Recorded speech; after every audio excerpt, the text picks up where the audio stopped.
Hello and welcome. Today's story is about the Chronicles of Raon, a riveting story of shadows, rebirth, and vengeance.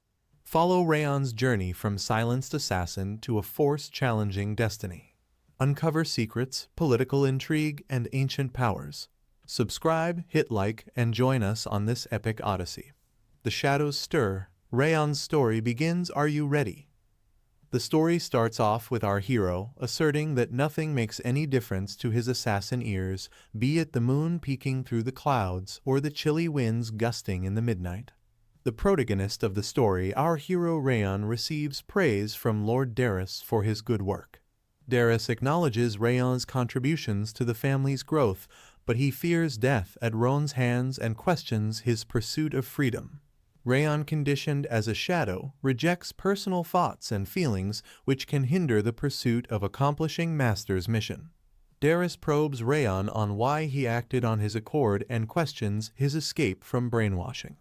Raon does not believe his ears. Sweating nervously, he wonders how Derus detected his liberation from the indoctrination. It's the primary method employed by the Robert family to control their shadows, a Sieghart assassination force prepared under brutal trainings and brainwashing programs. This is when Derus exposes the dual collar system, with one for brainwashing.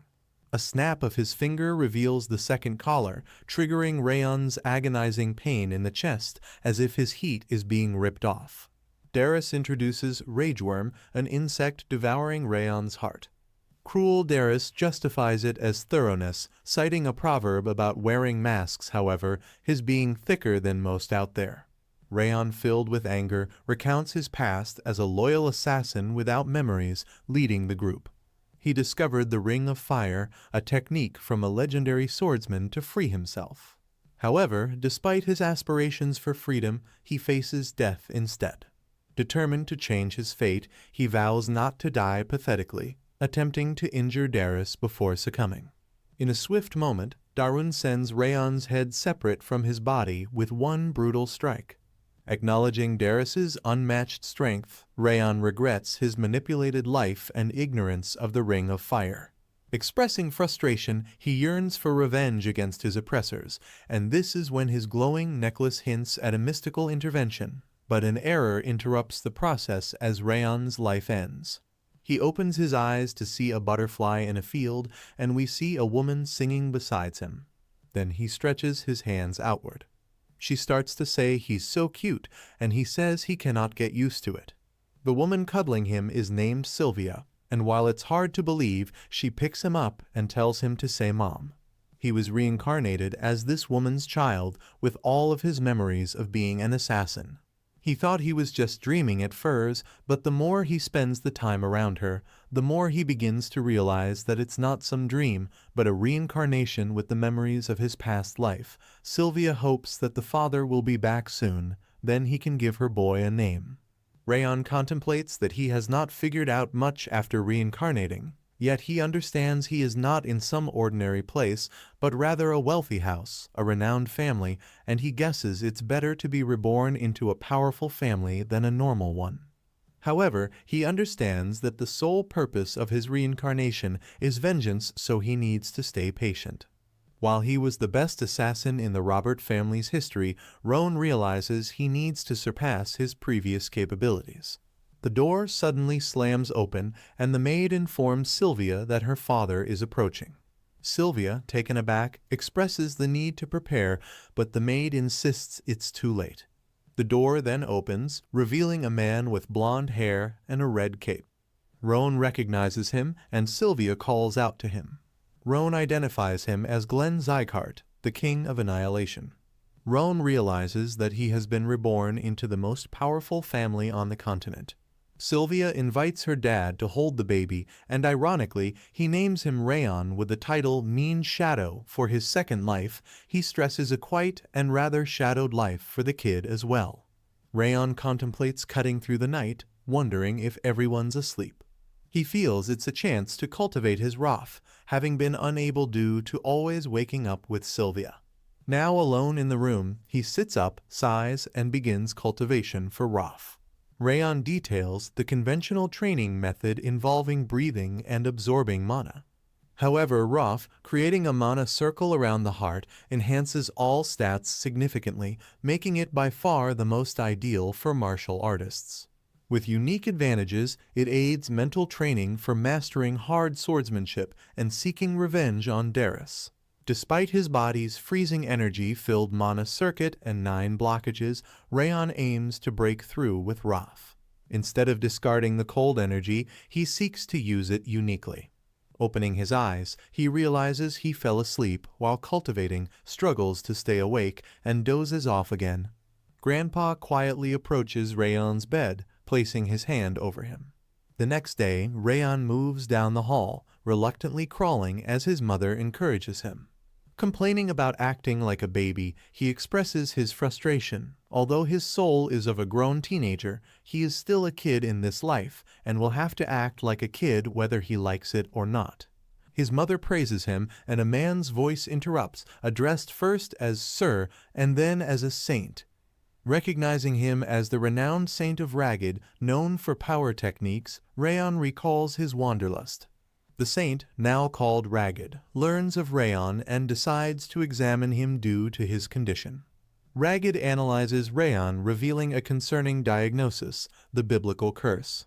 Sylvia disputes it, but Ragged insists on regular treatments to prevent complications from the blocking ice energy. The maid interrupts, informing Ragged of Sieghart's summons. Reluctantly leaving, Ragged comments on Sieghart's timing. Raon reflects on understanding the cold, but emphasizes the need to shape his wrath. His mother unexpectedly cries, surprising Raon.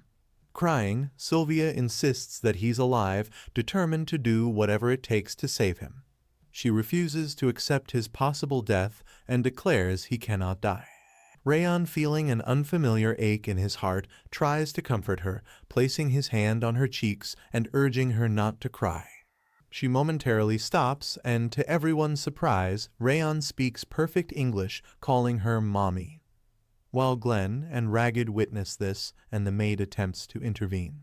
Breathless, Sylvia rushes into the room.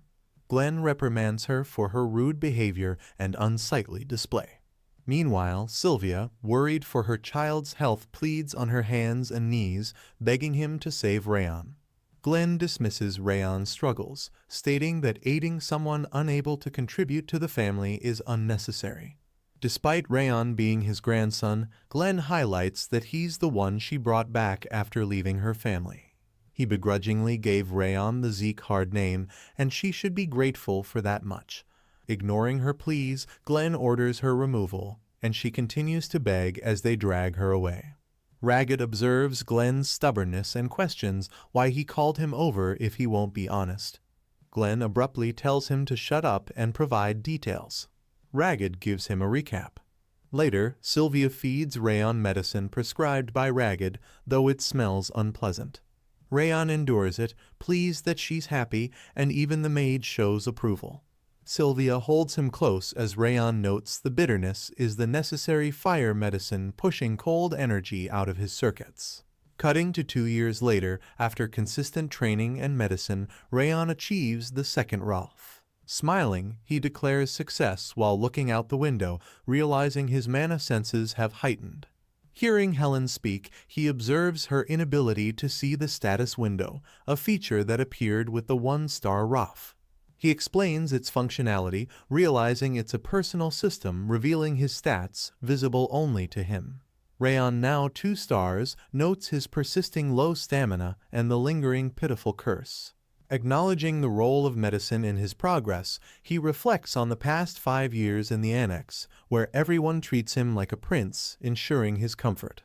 Despite being only 5, he recognizes the time ahead and refrains from rushing. The biblical curse and stamina issues persist, causing fatigue with movement. However, armed with his past life's assassin skills and the Roth, he anticipates overcoming these weaknesses, especially after mastering the Sieghart swordsmanship. Aware of Derek's strength, he plans to proceed cautiously, seizing opportunities when they arise. Sylvia interrupts, informing him of their outing to the main building. The author then introduces the political landscape of the continent, governed by 6 emperors and 5 demons, with the Sieghart family belonging to the former, representing good influence. There are powers beyond them, subjected to a judgment ceremony to determine their nature. Today marks the Sieghart family's Judgment Day, and as Raon enters the ceremony, people discuss the participants. Sylvia, labeled an outcast, faces disdain from the crowd. Inside, Raon expresses his dislike for their treatment of his mother, angered by derogatory comments.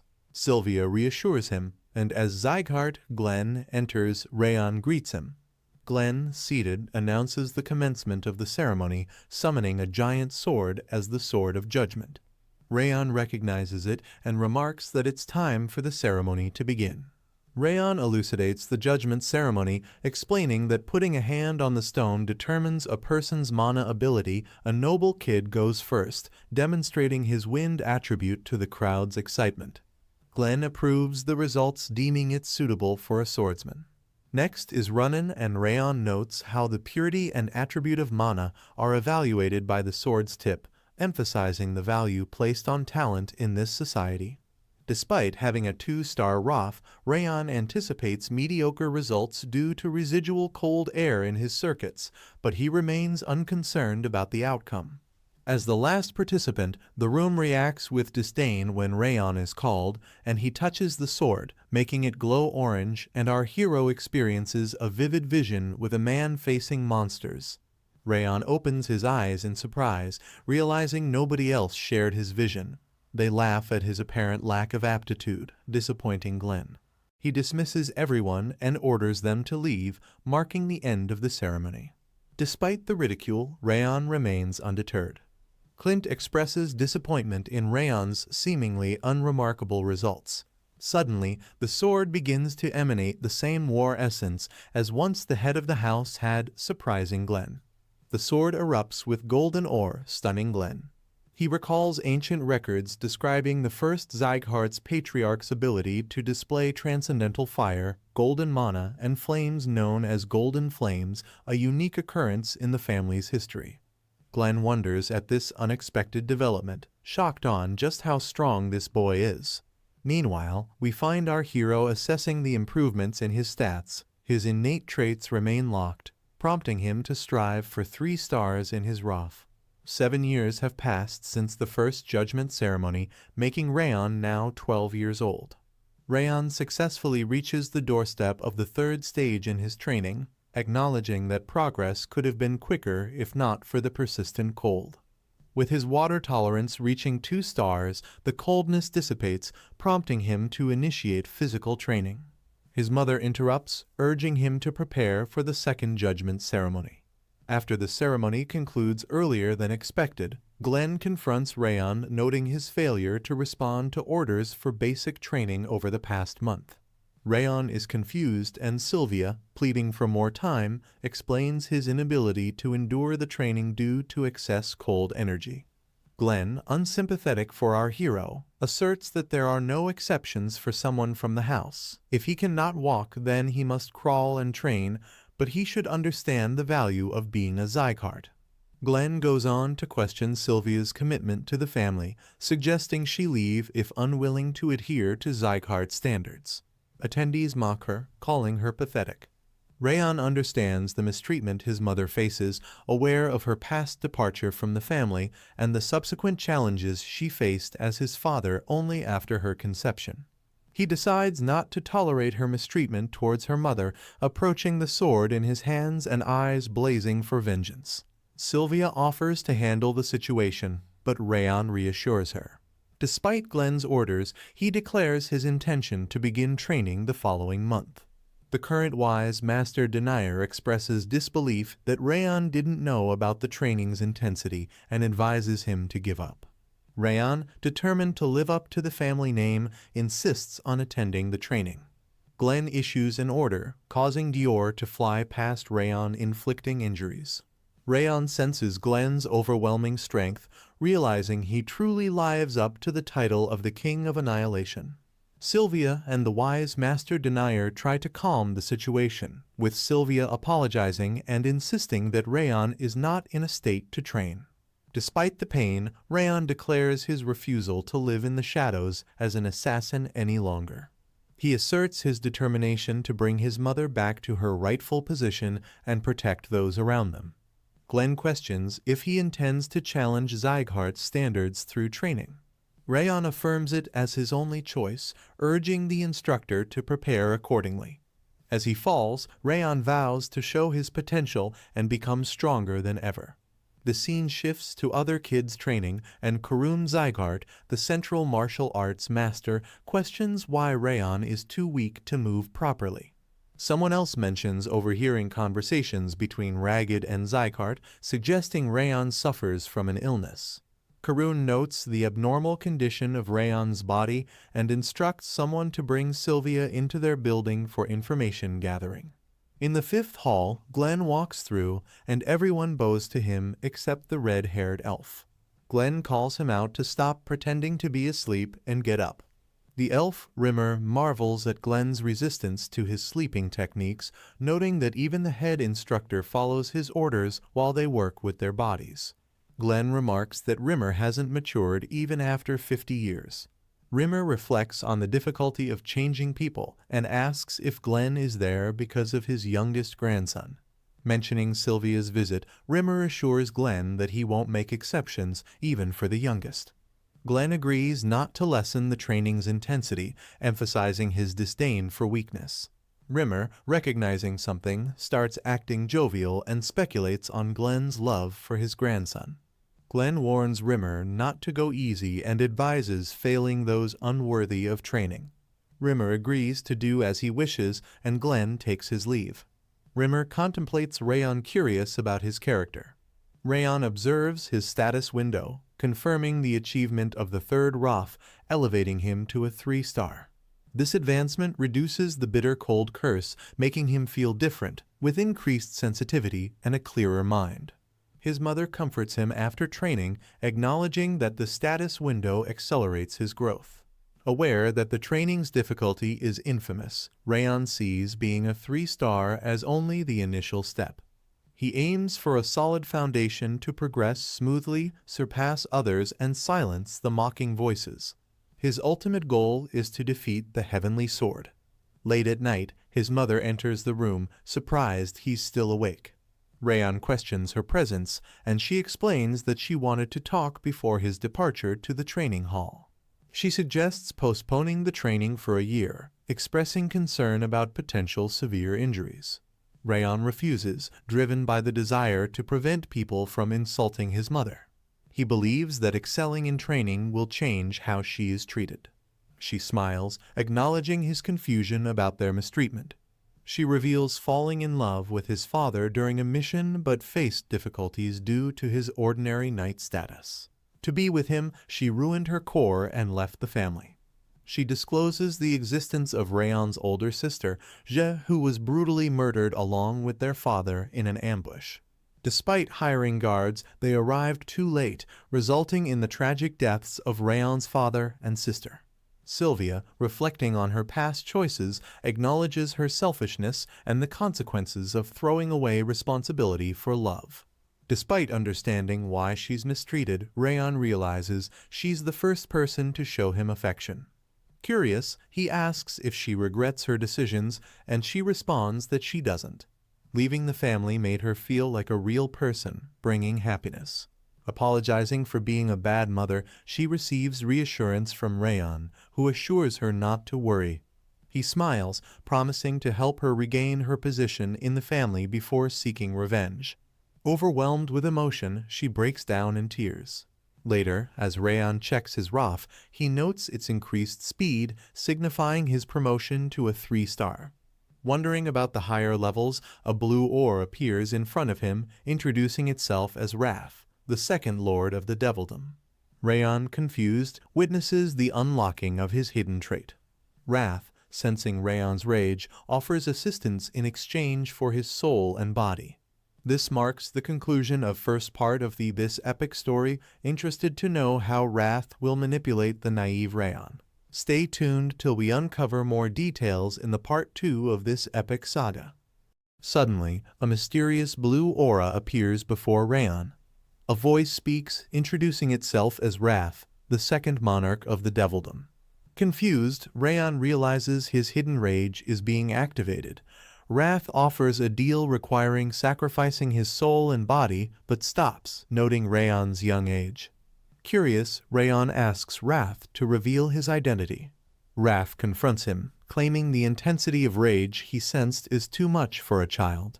After a pause, he admits it's Raon's suppressed rage and proposes a deal: surrender his body and soul for revenge. Raon considers if this rage is for Derus but declines, wanting to seek revenge alone. Wrath corrects him, saying it's not a proposal but a foregone conclusion. The atmosphere turns icy as Wrath grows larger and charges at Raon, turning the room into a frozen chamber. As Wrath morphs into the image of Derus, urging Raon to unleash his suppressed anger, Raon struggles against the freezing thoughts. He attributes his endurance to his affinity with water, but Wrath fuels his internal rage. Disguised as Derus, Wrath whispers in Raon's ear, pushing him to give in. Raon fears giving his body to this entity. Wrath pressures him, insisting resistance is futile. Raon fears he's nearing his breaking point. Realizing his water attribute might counteract the pain, Raon channels his Ring of Fire technique. Wrath panics, questioning Raon's resistance. Determined to exact revenge on his terms, Raon refuses to be controlled. Enraged, Wrath admits underestimating him.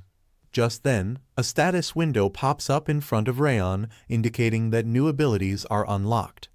A surprised Wrath wonders why Raon has access to this system, as he was the one who created it. Raon asks what he means, prompting Wrath to question why the system appears for him. Raon surmises it's for tracking progress, surprising Wrath with his insight. Raon then punches through Wrath, mentioning that he infused the punch with mana just to check. Wrath confirms that he doesn't have a physical form, since no one else seems to notice the commotion. Wrath then turns into a flower bracelet around Raon's wrist, declaring that his power is still recovering. Raon ponders aloud that he wants to get rid of Wrath, but that could mean losing the system, and Wrath can also hurt Sylvia and Helen. So he decides to keep Wrath close, but under control in order to speed up his own progress. He then wonders why Wrath chose to become a flower bracelet, to which Wrath replies, "Respect my preferences." The next day, Raon descends the stairs ready to head off to the training hall. Helen and Sylvia wish him well, urging him to be careful. Sylvia expresses her faith in Raon, who assures her he'll back off if the training gets too tough. He waves goodbye, leaving Sylvia to worry about his health. Helen reassures her, saying Raon is strong and will be fine. Sylvia, back at home, prays for Raon's safety, hoping he'll return unharmed. Raon, in the meantime, steps into the bustling training hall, ready to face whatever challenges lie ahead. At the training hall, Raon finds it packed with kids from different families, not just the Sieghart. Raon recalls that Helen had mentioned that this year's turnout is high, so they've even opened up a 6th training hall.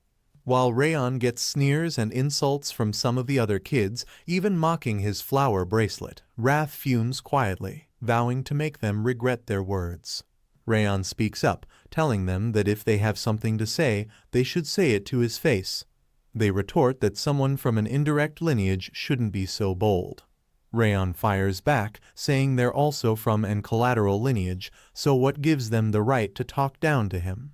As one of them grabs Raon's collar and clenches a fist, ready to strike, another young man intervenes. It is Burin. He warns them that their squabbling is disgracing the family name. Seeing Burin, they back off immediately.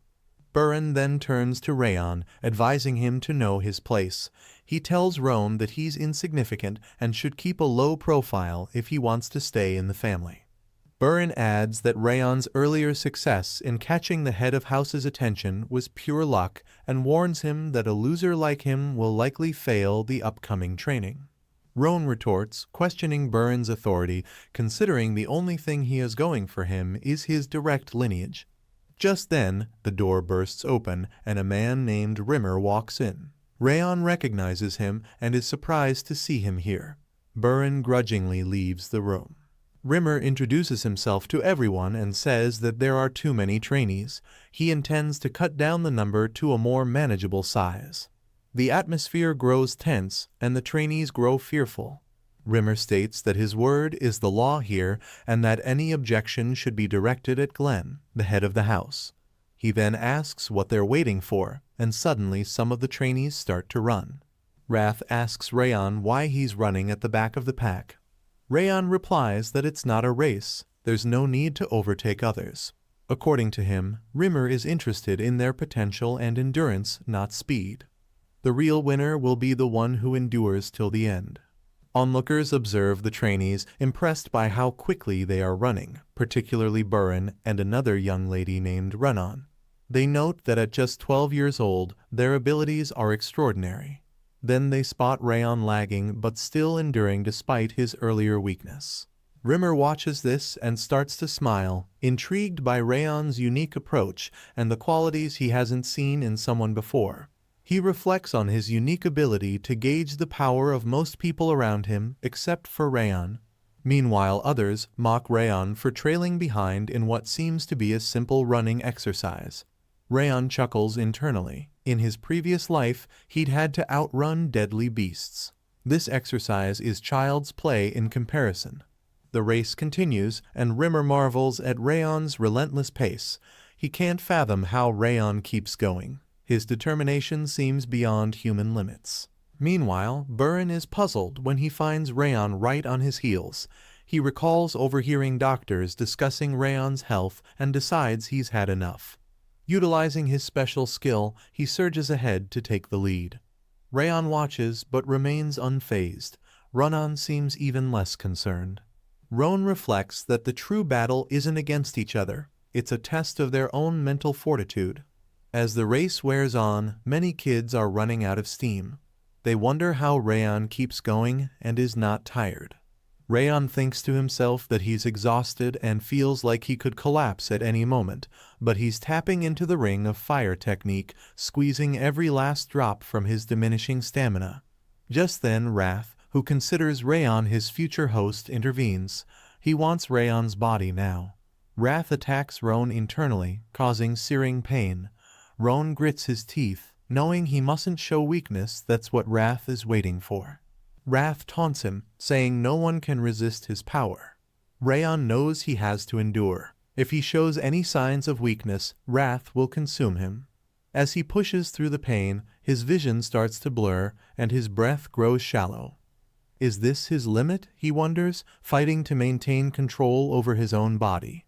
Just then, Rimmer interrupts, saying enough is enough. Raon catches his breath while Raon observes him keenly. Wrath wonders aloud how Raon could have endured so much pain.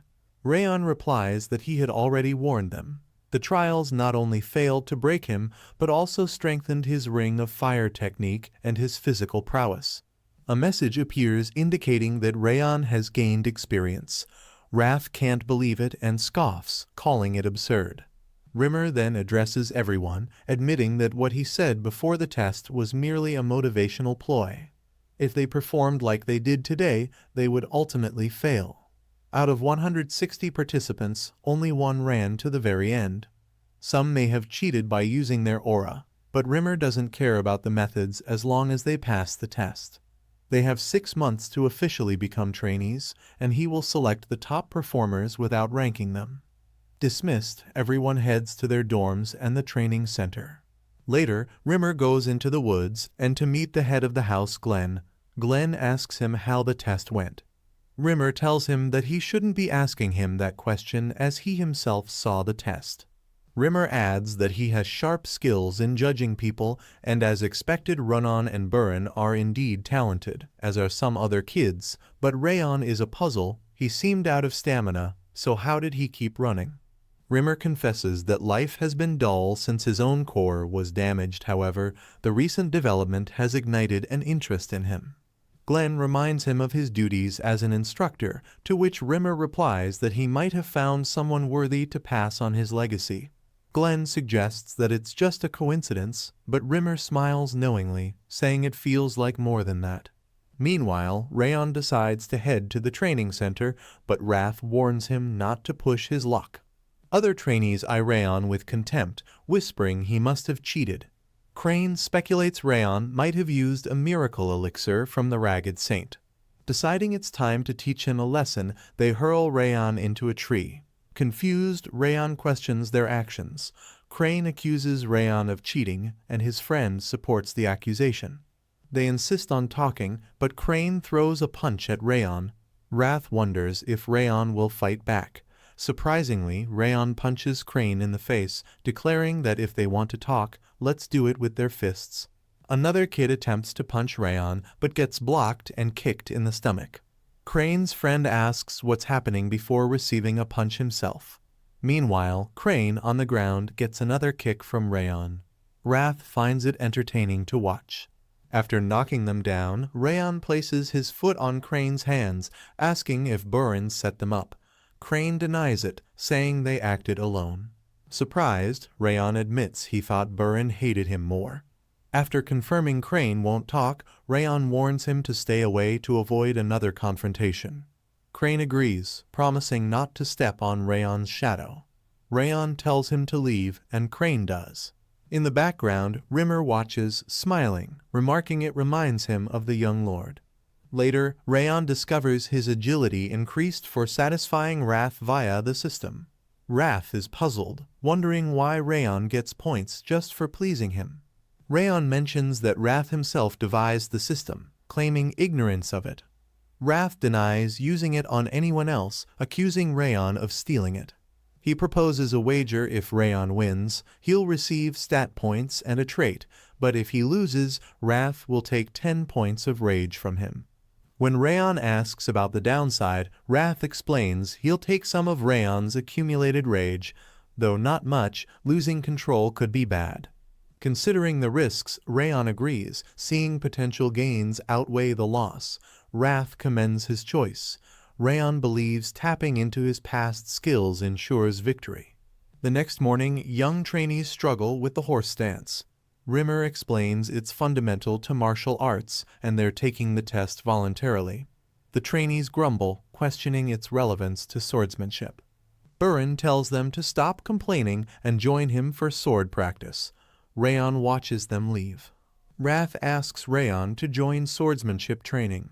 Raon declines, stating it's pointless without mastering basics. He needs to build physical strength first due to his weaker body from his cold aura. He focuses on basic strength training to establish a solid foundation before advancing. While exercising, Ronan observes him from a distance. She's intrigued by his increasing weights daily, finding his rapid progress unusual. Wondering if Raon has a unique talent in training, she approaches him, standing before him, simply staring.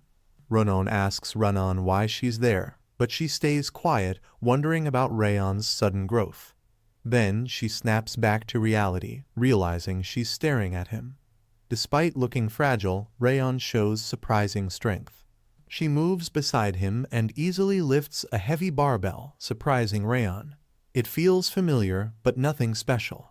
Then, a strange scent from Raon makes her weights feel light, boosting her strength.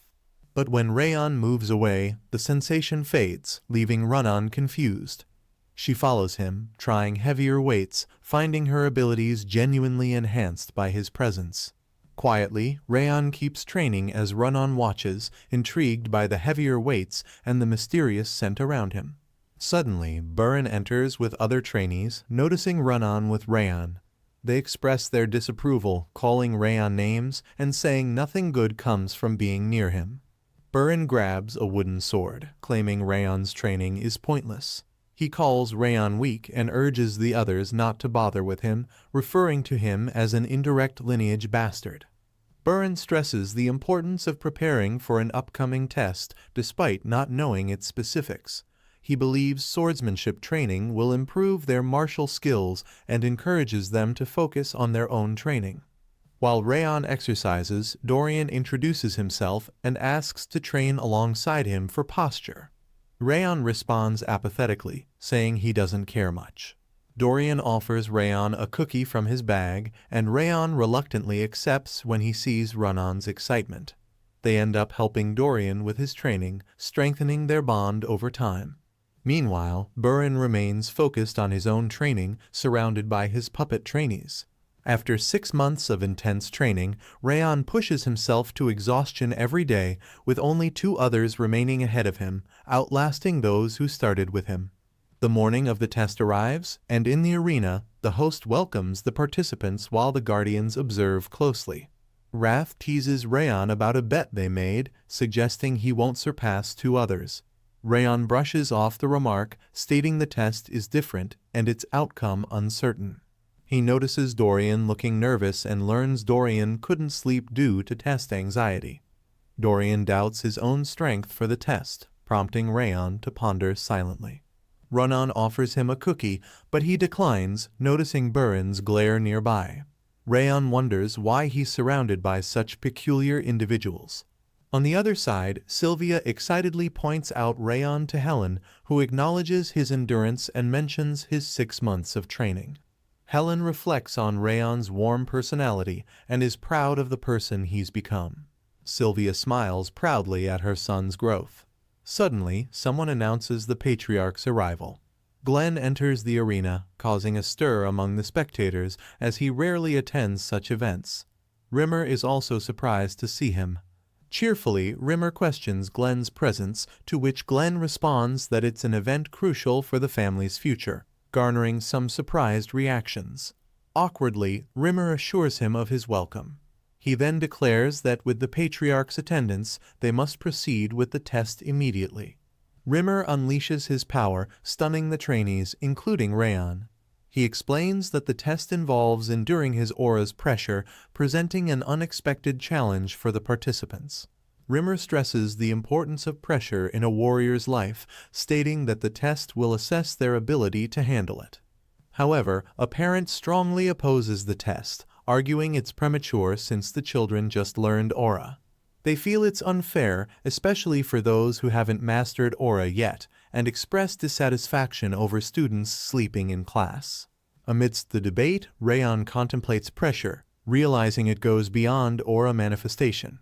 It signifies the soul level of a warrior, reflecting their achievements and can be conveyed without aura.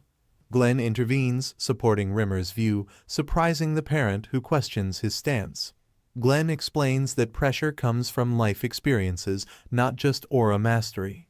He emphasizes individuals can have significant pressure from their training hardships, regardless of aura. Rimmer acknowledges Glenn's support, silently appreciating his endorsement. Rimmer concludes the discussion, assuring there should be no further objections to the test. He ignores any disruptions and calls for the test to commence. Focusing on Raon, he gestures for her to step forward while instructing others to step back. Confident, Raon steps forward, ready for the challenge. Rimmer emphasizes that the pressure she'll face should be manageable if she's given her all in training. He clarifies the objective. She must navigate through his pressure and touch him to pass. With determination, Rimmer initiates the test, and Raon feels the weight of his pressure immediately. He warns against using aura, stressing reliance on willpower developed through training. Undeterred, Raon summons her inner strength and progresses steadily. Despite the pressure, she reaches out and touches Rimmer's arm. Acknowledging her success, Rimmer taps her head gently, announcing her passing. He commends her hard work, encouraging her to maintain the same mindset. Rimmer announces Dorian as the next participant, leaving Dorian shocked and stuttering. When asked why, Rimmer asserts his authority, instructing Dorian to hurry. He directs Dorian to learn from Raon, urging him to use the willpower developed in training to break through the pressure. Dorian expresses doubt about his ability, but Rimmer bluntly states he'll fail if he doesn't try. As Rimmer exerts pressure, Dorian struggles, but eventually he manages to grab Rimmer's leg. Reflecting on Rimmer's approach, Raon realizes Rimmer tailored the pressure for each participant based on their abilities. Meanwhile, Dorian grabs Rimmer's leg, prompting Rimmer to acknowledge his success and pass him. However, Rimmer critiques Dorian's lack of confidence and advises him to hold his head higher. Dorian unexpectedly vomits in response. Rimmer swiftly moves on to the next participant, Buren, wasting no time in initiating the test. This time, Rimmer's pressure intensifies significantly. Buren realizes he must reach Rimmer while enduring the overwhelming pressure, a challenge different from observing it. Struggling, Buren kneels, feeling helpless compared to Raon's feat. Rimmer acknowledges Buren's talent but criticizes him and others for focusing on empty swordsmanship instead of training their bodies and willpower. He warns against using aura. Determined not to fail, Buren recalls a memory involving his father's stern refusal to allow his older brother inside. Gathering strength, he touches Rimmer's legs. Rimmer confirms Buren's success but advises him not to pretend to be an adult at 12. He suggests training suited for his age and warns of potential obstacles if he only focuses on the present. Rimmer calls Raon Sieghart to the front, and Raon eagerly responds. Confirming Raon as the last participant, Rimmer asks if he's ready. Raon confidently affirms his readiness. Without hesitation, Rimmer applies an unprecedented level of pressure on Raon, stunning the audience. Even Glenn is surprised by the intensity, while Raon questions the test's nature. Acknowledging Raon's exceptional talent, surpassing even Raon and Buren, Rimmer instructs him to endure the pressure. Raon delves into his inner self, drawing strength from his past life as Raon the assassin. Impressed by Raon's ability, Rimmer watches as Raon effortlessly touches his chest, leaving Rimmer bewildered. Raon calmly asks if the test is now complete. Raon smirked, asking if the test was over, while the other kids stood stunned, unable to comprehend how he endured the overwhelming aura burst despite his ailing condition and lack of aura training. Rimmer, intrigued, approached him and asked who he was. Raon, formerly Raon, recounted being observed by Rimmer for 6 months, expecting recognition. However, Rimmer explained his inquiry stemmed from astonishment at Raon's unexpected progress, clarifying he unleashed an aura burst as a prank. Brushing it off, Rimmer declared the test's conclusion and announced Raon as the top trainee. Spectators questioned Raon's ranking, puzzled by his surpassing Buren and Raon. Buren protested, alleging trickery due to Raon's perceived shortcomings in stamina, strength, and intellect. The audience echoed Buren's doubts, questioning Raon's feats despite his supposed affliction and lack of aura. Some speculated that the instructor orchestrated a facade fueled by swirling rumors about Raon's capabilities. Buren, adamant about their shared Sieghart martial heritage, suggested settling the top trainee matter through a duel. Rimmer prodded Buren about his eagerness for the top spot, evoking a flush and stammered denial from Buren. The crowd awaited a decision as Rimmer reminded them the test had concluded. Glenn, the patriarch, acknowledged prevailing skepticism and asked Raon if he'd duel Buren. Buren grinned smugly, but Raon declined, citing the test's conclusion and lack of incentive for a duel without a reward. Raon expressed surprise at Buren's denial of the results despite his talk of honor and lineage, provoking anger and embarrassment from Buren, who resorted to insults.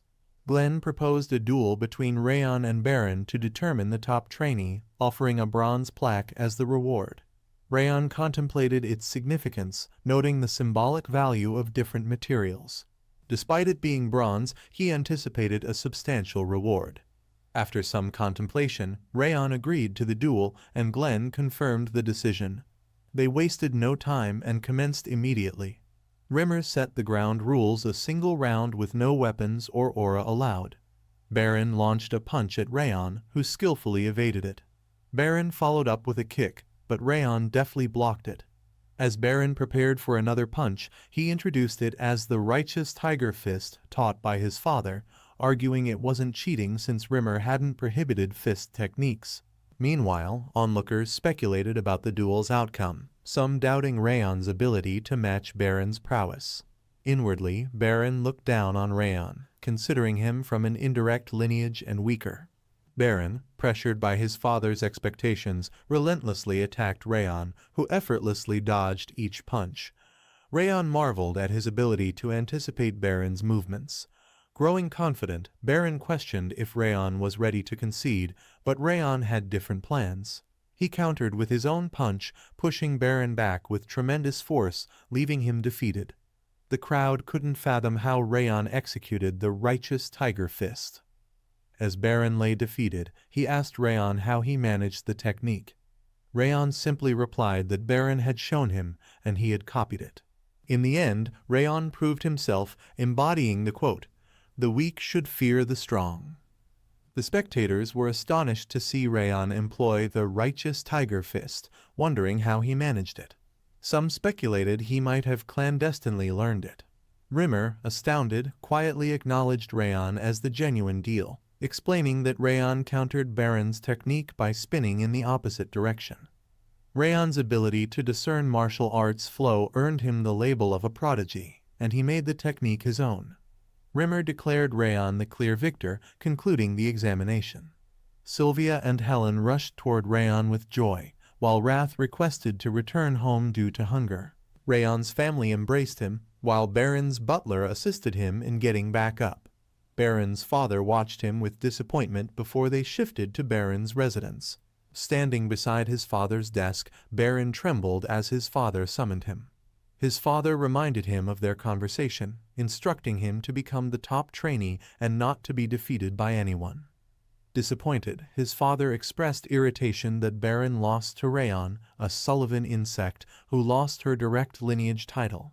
Baron's father warned him not to bring shame upon the family or end up like his brothers. Despite squandering his initial opportunity, Baron's father mentioned another chance would come upon graduation, urging Baron to claim that position.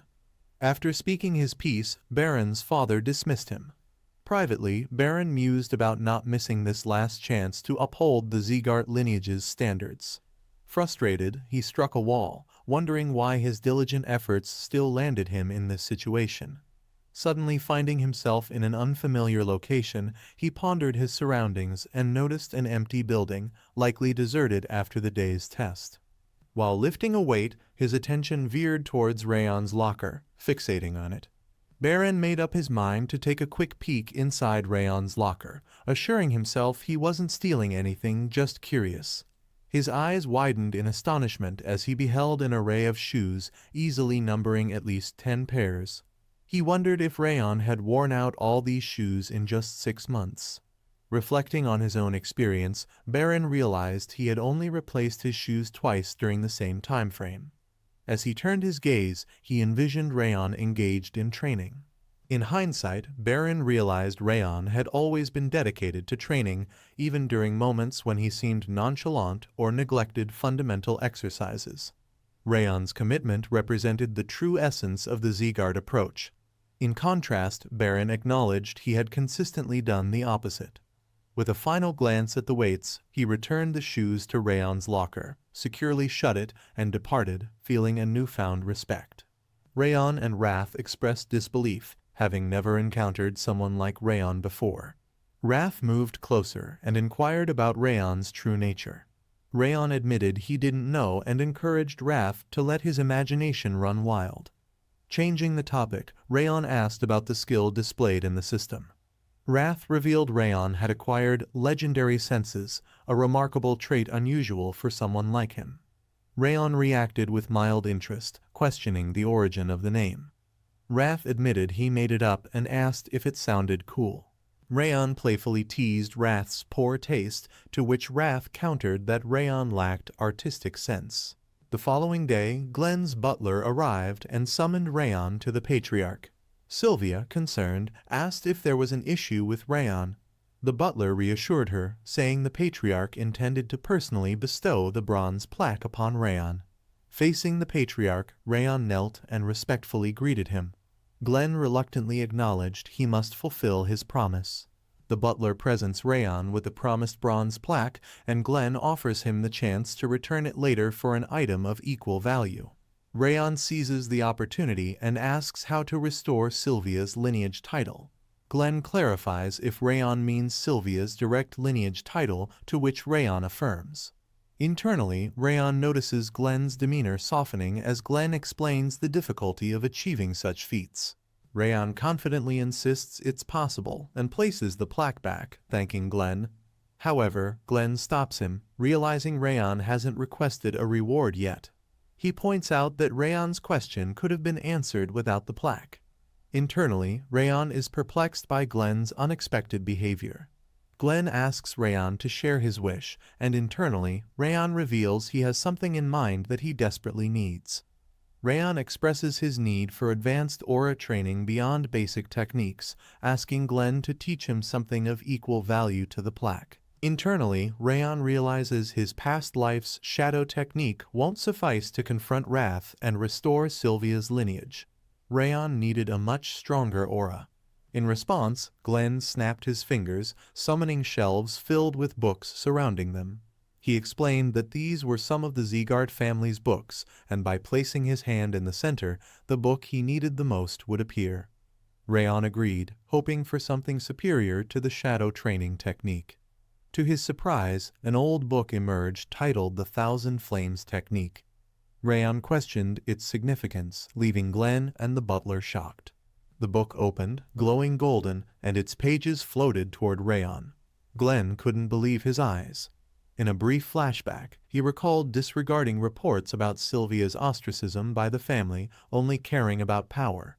When his granddaughter and son-in-law were ambushed, he felt the weight of his emotions returning, realizing he had lost something precious. Back in the present, he resolved to protect Raon and Sylvia regardless of their feelings towards him. As the book disappeared, Raon felt knowledge flowing into his mind. Glenn asked him what he had done, and Raon replied that he wasn't entirely sure, but recalled the contents of the training technique. Glenn inquired about the book's name, and after a moment's pause, Raon replied, "Thousand Flames Technique." The patriarch confronts our hero to ask if he knows the contents of the book, and Raon affirms. Glenn Sieghart calmly sits back on his throne, acknowledging the young warrior's new talent, and excuses him, as he has already received his reward for the bronze plaque. Raon obediently steps out, wearing a look of confusion as the door closes behind him. After Raon leaves, the butler turns to the patriarch, skeptical of the training technique. But before he can finish, the patriarch stops him, narrating that the technique belongs to the first ever Sieghart patriarch, expressing concern for his daughter and grandson's safety. The butler shares his concerns, but Glenn reassures him, saying no one else knows about the Thousand Flames technique. Our hero walks out with the new technique, while the butler raises concerns about the disappeared book.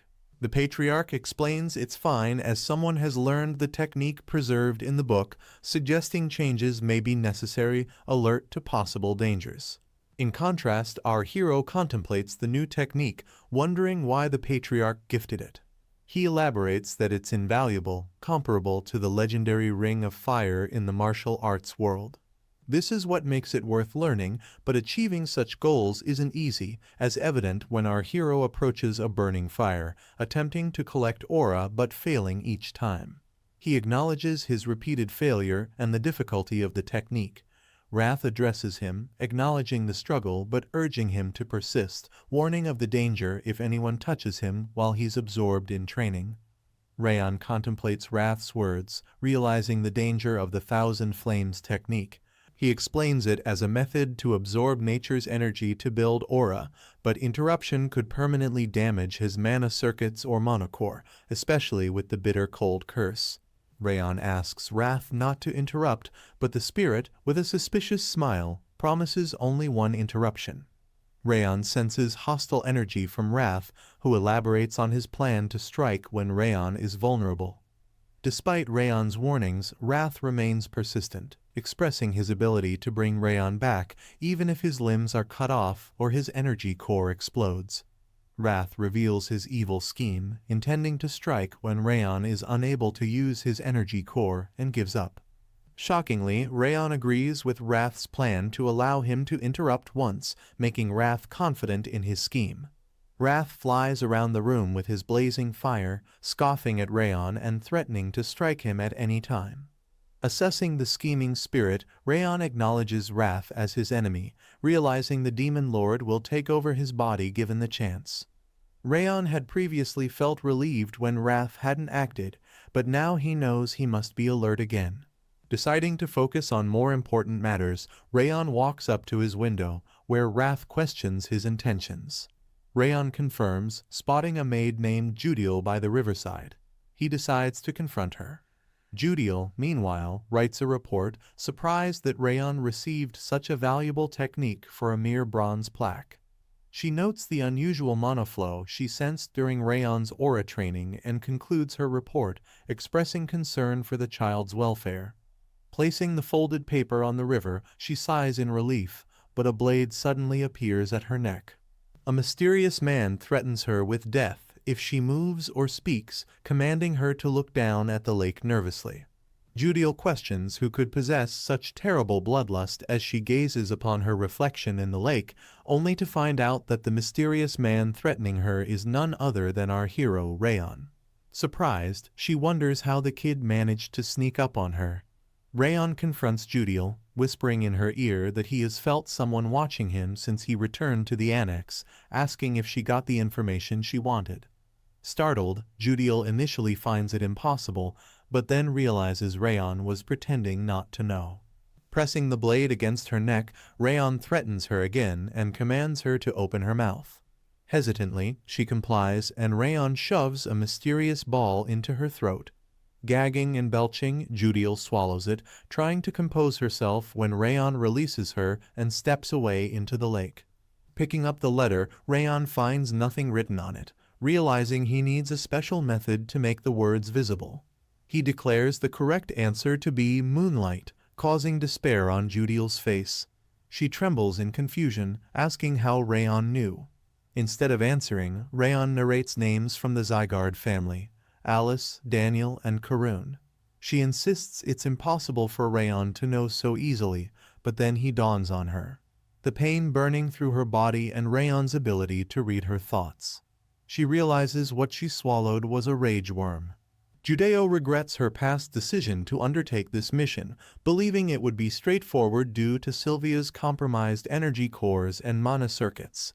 However, as she assesses Raon's demeanor and malevolent intentions, she realizes he is no ordinary child, but a veritable monster desperate for redemption. She pledges to extricate herself from this predicament, vowing to amend the letter's contents with falsehoods. Raon remains skeptical, asserting his information will reach Karun, and any attempt to alter it would expose her lack of skill. Locking eyes with Judeo, Raon's gaze drips with deadly intent, leaving her trembling. Raon instructs Judeo to become a double spy, sharing information artfully omitting crucial details and supplying him with what he desires. Judeo reluctantly agrees. As the confrontation concludes, Raon offers a warm smile and departs, expressing hope for useful information next time. While journeying home, Wrath appears, inquiring about the rage worm. Raon clarifies he used something inducing temporary discomfort. This astonishes Wrath, who marvels at Raon's ability to gather information without it. Raon explains various methods for obtaining information, leaving Wrath contemplating Judeo's claim that he might be a monster. Raon shifts his focus to honing his aura, but as departure day for the training hall arrives, he still couldn't join due to his efforts with Azura. Accompanied by Judiel and Sylvia, he arrives at the hall, observing the limited number of trainees. Only about 42 had passed the selection process, just as Rimmer had predicted. Suddenly, Ronan approaches him, expressing her gratitude for his assistance in training. Baffled but appreciative, Raon steps away as Wrath appears, questioning their interaction. Confused, Raon watches Ronan depart. Next, Dorian approaches, breathless as if he'd just completed a marathon. After inquiring about Raon's well-being, Dorian details his struggles as a provisional trainee. Impatient, Raon listens briefly before tuning out Dorian's monologue. Byrne interrupts, fixing a fierce glare on Dorian, who collapses in terror. Ignoring Dorian, Byrne turns his attention to Raon. A tense silence envelops them as Byrne stoops and bows before Raon, apologizing for his past conduct and defeat in their duel. He vows relentless determination to surpass Raon in the future before departing, leaving Raon in a daze, pondering Byrne's unexpected change in demeanor. Raon acknowledges the surprising maturity of a 13-year-old willing to admit faults, though wrath remains incensed at the lack of humility from someone soundly beaten. Meanwhile, Rimmer, apologizing for his tardiness due to excessive drinking, announces the commencement of genuine training for official trainees. As he outlines the regimen, a loud noise distracts the students, and they witness Martha Sieghart from the direct lineage cursing at the gate. Recognized by Dorian and introduced by Rimmer, Martha takes charge, inquiring about the top trainee among the newcomers.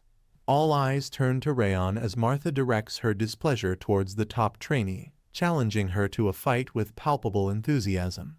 Raon, feeling skeptical about the sudden challenge, wonders why he keeps getting entangled with peculiar individuals. Despite his apprehension, he steps forward confidently, asserting his position. Martha responds with a sly gaze and arrogant questioning of Raon's worthiness. Cracking her knuckles, she invites the impending duel. However, before tension escalates further, Byrne interjects, commenting on Martha's behavior. His words cast doubt over her challenge, leading to a sharp retort from Martha. Byrne, standing his ground, reminds her of Raon's recognition by the patriarch and head instructor. Martha justifies her challenge as a response to perceived injustice, but Byrne's change of heart surprises everyone. He expresses his wish to spare others from hardships he once faced. Observing Byrne's transformation, Raon notes his growth. Before matters escalate further, an unexpected intervention occurs.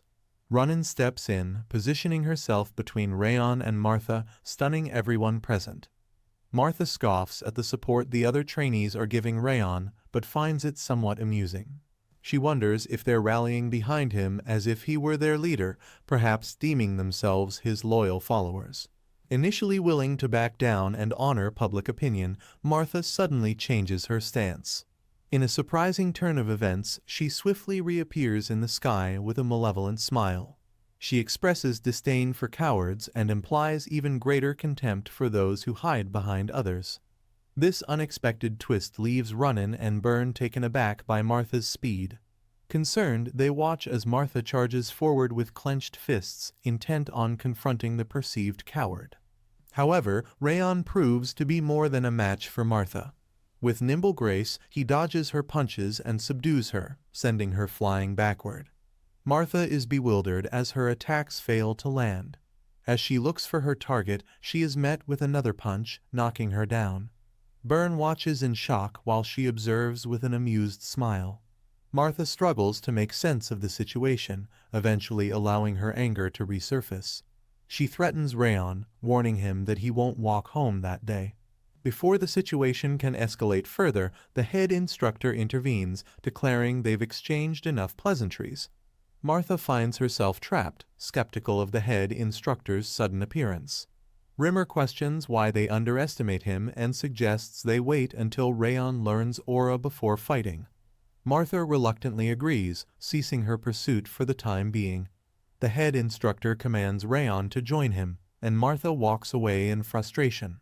Wrath lashes out at Raon's leniency, demanding severe punishment for Martha. Raon, composed, cites a landed punch, but Wrath insists on harsher consequences.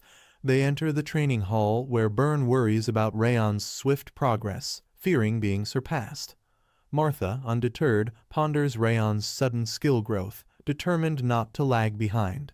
Reflecting on her past as the horrible talent, Martha hides inner anxiety. Later in the day, Martha heads towards her annex, where a servant greets her and praises her hard work. Her initial dismissal of the servant changes when he tells her that the young Master Raon has been surprising many people lately. However, he adds a cryptic remark that Raon will never be able to win against her. This statement grabs Martha's full attention, and she questions the servant about the basis for such a belief. The servant proceeds to explain that the young master has a critical weakness, something he believes Raon can never overcome. Unleash the saga of Raon, the reincarnated assassin turned genius swordsman. From the shadows to the North's destructive king's grandson, he faces the curse of frost. Can he triumph against fate? Share what the most emotionally impactful manga, manhwa or manhwa you've ever read is in the comments. While Raon's practicing, a pair of boys debate over whether or not they should ask him for advice on their posture, but decide against it as Martha walks up to him. She admits she didn't expect him to be training alongside her and that he really is a genius, but it's all pointless with how bad his mana sensitivity is. Seeing how no one is saying anything, she remarks it makes sense, since no one would have, though someone like him still wouldn't be able to master aura even after 4 months, remembering how a butler had told her that Raon has 0 talent when it comes to mastering aura. He'd revealed how his mana sensitivity had been the lowest it could reach, and that he's the only person who hasn't yet mastered aura in the 5th training hall. Considering that he hasn't yet mastered a training technique, the results of the judging ceremony were probably correct, meaning he can become the most talented person in swordsmanship and combat, but he can't become a proper martial artist if he can't handle aura well. Hearing this, Martha starts laughing and in present day, remarks that he isn't someone she should be focused over before turning around to face Ruinen, who firmly tells her to go. She carelessly walks away, declaring that she needs to attend an advanced lesson meant for direct bloodlines. In his room, Raon remarks that he learned not only martial arts, but survival tactics and ways to kill on the battlefield. The only thing that improved was his assassination skill, and he can't believe learning something else is so much fun. Wrath pops out and angrily tells Raon off for not retorting despite being insulted so much. He answers that he didn't hear her since he was so focused, and tells him that there isn't any benefit to fighting her now, since even without the 1,000 Flames technique, he can easily defeat her. He goes to open the door and is surprised to see Ruinen, who wordlessly gives him a sweet. She tells him to eat, so he hesitantly complies, remarking that he was always taught to never eat whatever someone gave him, but she wouldn't give him something bad.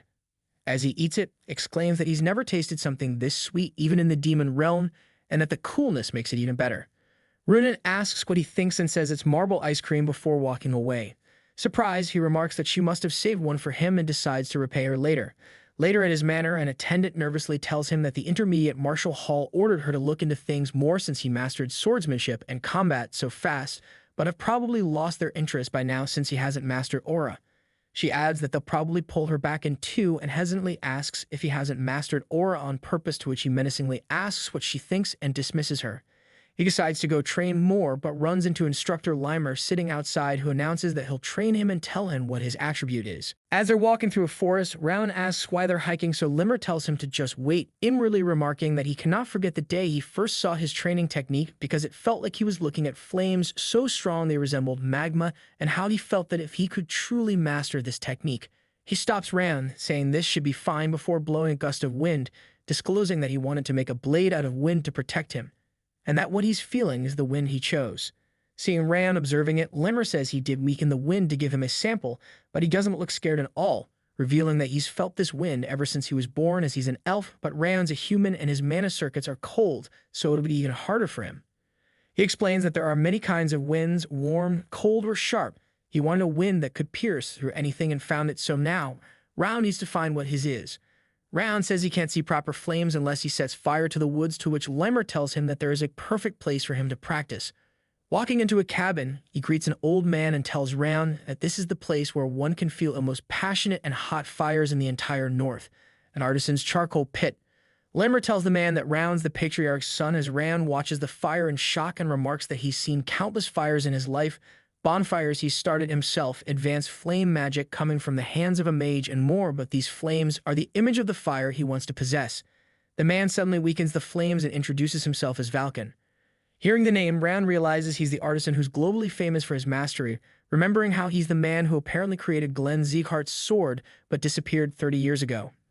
Raon introduces himself, and Limer explains he's a retired artisan and has been stoking the flames for 10 years, asking Valken for a favor since there's no other place to experience real flames. Upon learning he's Sylvia's son, Raon discloses that he's making golden charcoal, which can create much stronger flames than white or black charcoal, telling him that he doesn't care what he does here as long as it doesn't disturb him or his work, which Raon brightly thanks him for. Outside, Limer tells Valken that he didn't expect him to agree so easily, to which he answers that the flames from the furnace rose when that child was born, and he possesses the power to manipulate fire, so if it's Raon, he could probably make his wishes come true. Raon remarks that he thought about the image of fire for the 7 months that he visited Valken's place, and gets why people say fire is the strongest and scariest element, but it's a different story when one can control it properly, because a trained fire is more stable than any other element, plus the 1,000 Flames technique energy is being awakened too.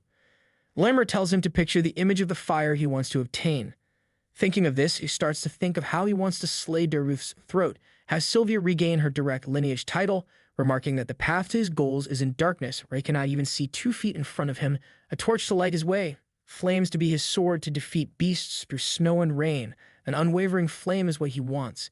He feels fire energy seeping into his body and needs to concentrate and catch this flame. He can feel the images of his mind in front of his mind and just needs to concentrate a bit more. Suddenly, wrath freezes him while giddily laughing. Shocked, Raon angrily says he let his guard down and forgot that he's the king of the demon realm who wants to take his life. He tries concentrating his aura, but Wrath asks if he thinks he can endure his power like before, mockingly remarking that it's all pointless. His efforts, his life, he's no different than the man working the furnace. Instantly, Raon thanks him for the hint and decides to absorb the mana from the furnace directly to take in a much stronger and hotter fire that will swallow everything. Wrath hurriedly asks what he's doing as Valken suddenly jumps back from the flames, wondering why they suddenly grew so much. He looks at Raon and questions why it's so cold over there when the furnace is burning up like this. He slowly walks forward and asks why he's shivering like that before Limmer suddenly appears between them and says he can't touch him. Valken angrily says he might die, but Limmer reveals he's in the spiritual state of complete selflessness right now, so there's nothing they can do for him as he'll throw up blood and die if they interfere. Looking at Ram, he asks him to not die as Wrath orders Ram to stop right now, asking if he doesn't know there isn't any hope. Raon firmly says he helplessly died once before and will make sure not to repeat his meaningless past life once again. Valken alarmingly says the furnace is going to explode since it can't handle the sudden shore of heat, seeing which Limmer remarks that all the mana is coagulating at one spot. He realizes what that means as Raon desperately reaches toward the mana and grabs it as the roof explodes. As the smoke clears, Limmer worryingly asks Raon if he's alright and sees golden flames surrounding him in shock. A screen pops up stating Raon has now learned the 10,000 flames technique as he receives a blue flower before another screen says bitter cold aura has reached 2 stars from the strong cold of rage. He remarks that things turned out much better than expected and he'll be able to bloom right away now, although he didn't put himself through all that thinking he'd achieve this much. Seeing the amount of stuff, he wonders if this is a dream since they've given him stuff that would take years in a mere moment. Rav angrily asks what he is and how he was able to endure all this, to which Raon says he told him it wouldn't work, inwardly admitting that he almost died and needs to be careful since even if they've gotten close, Wrath's still an enemy. He thanks Valken since he's now gained aura and apologizes for destroying his furnace, but he says it's fine before suddenly noticing something and walking over to the fire. He takes his shovel and takes something out of it. Realizing in shock that it's golden charcoal, he slowly tells Raon he doesn't seem to be only lucky one. He thanks Raon, disclosing that the flames in the furnace burn wilder every time he trained here, and asks what his goal is. Raon thinks about it and declares he wants to become a swordsman who does not give up regardless of the situation or the enemy he's facing. Valken remarks that he didn't expect to hear that and tells him to come find him when he has a determined mind and has possessed a sword in 3 to 5 years because he'll save the charcoal for the day. Surprised, Raon remarks that he heard Valken had retired, to which he answers that people tend to go back on their word and tells Raon to not die. Watching the two from above, Linra remarks that he's really talented in making people worry for him and asks the Patriarch if that isn't right, cheerily saying he must be relieved now since he came here every day out of worry for Raon. The Patriarch Glenn says he didn't come here out of worry, but Linra tells him the aura's quantity and purity are insane and he's already stabilized it, so he's very talented. Glenn says that's not it because he turned his hardships into advantages. Meanwhile, in the 5th training hall, Runan wonders when Raon is coming back and thinks of what the others gossiped about him, remarking that she wants to help him because Mom told her that she should give back to those who help her. She suddenly encounters Raon, who's silently bickering with Wrath, entering and opens her box of ice cream, telling him to cheer up. Upon taking one, he thanks her for it as she realizes in surprise that the cool air and scent turned much stronger and pleasant. As Raon eats the ice cream, Wrath happily exclaims it's just as good as the first time and tells him to eat the other 2 right now as well, but Raon inwardly orders him to calm down since she's sharing something she likes too. He thanks her for the ice cream and she asks if he feels better now, which he agrees to, so she smiles and walks away, seeing which he appreciatively says she's a mysterious kid. Standing in front of the students, Limmer announces that he's got something special planned for next month and that they should move to energy cores now since they've all mastered the basic techniques. The others seem to be confused by this, so he clarifies that they'll be proceeding with duels in a month that will affect their graduation status. He's telling them to prepare thoroughly before Martha raises her hand and asks about the ones that are falling behind and haven't created an aura. Hearing this, the students look at Raon, but Limer cheerily says he heard that one mastered it in the end. Surprised, Martha says she almost died of boredom because of how long this was dragging and steps forward, asking Raon if he remembers what she told him about how she doesn't listen to guys weaker than her. She says she's been patient long enough and he must have struggled being in a position he's not qualified for, so she'll teach him a lesson. She suddenly gets cut off as Burin tells her to back off, remarking that it hasn't been a day since he mastered his aura and asking if she doesn't have any honor. Martha pats his shoulder and says honor probably matters to him so much since he grew up so treasured, but honor is reserved for those who deserve it. Pointing towards the other students, she says even those learned aura within a month, but it took 6 months for the top trainee, which just means that he isn't talented.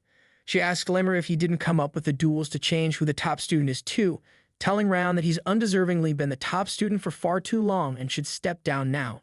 She says they should have a duel to decide, but he declines, telling her to offer something equal in value if she intends to go after his position as the top student. She's about to remind him of his position, so he asks if she's scared. Hearing this, she asks if he seriously asked her that and starts laughing before taking out the Calamity Orb, a miracle medicine given by her father, offering to give it to him if he wins.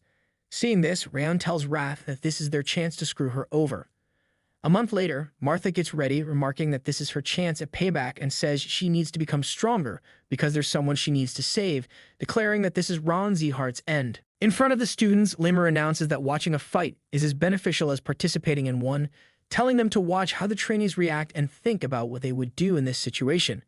He calls Burin Sieghart and Dorian first, hearing which Dorian timidly surrenders before they even begin, claiming that he isn't feeling well and is completely serious.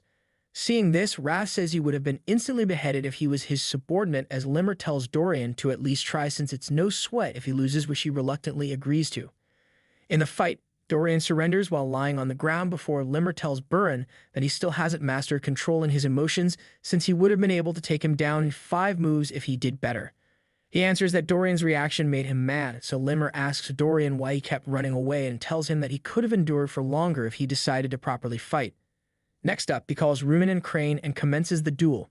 Crane goes for an attack, but Runen swiftly blocks it and disarms her.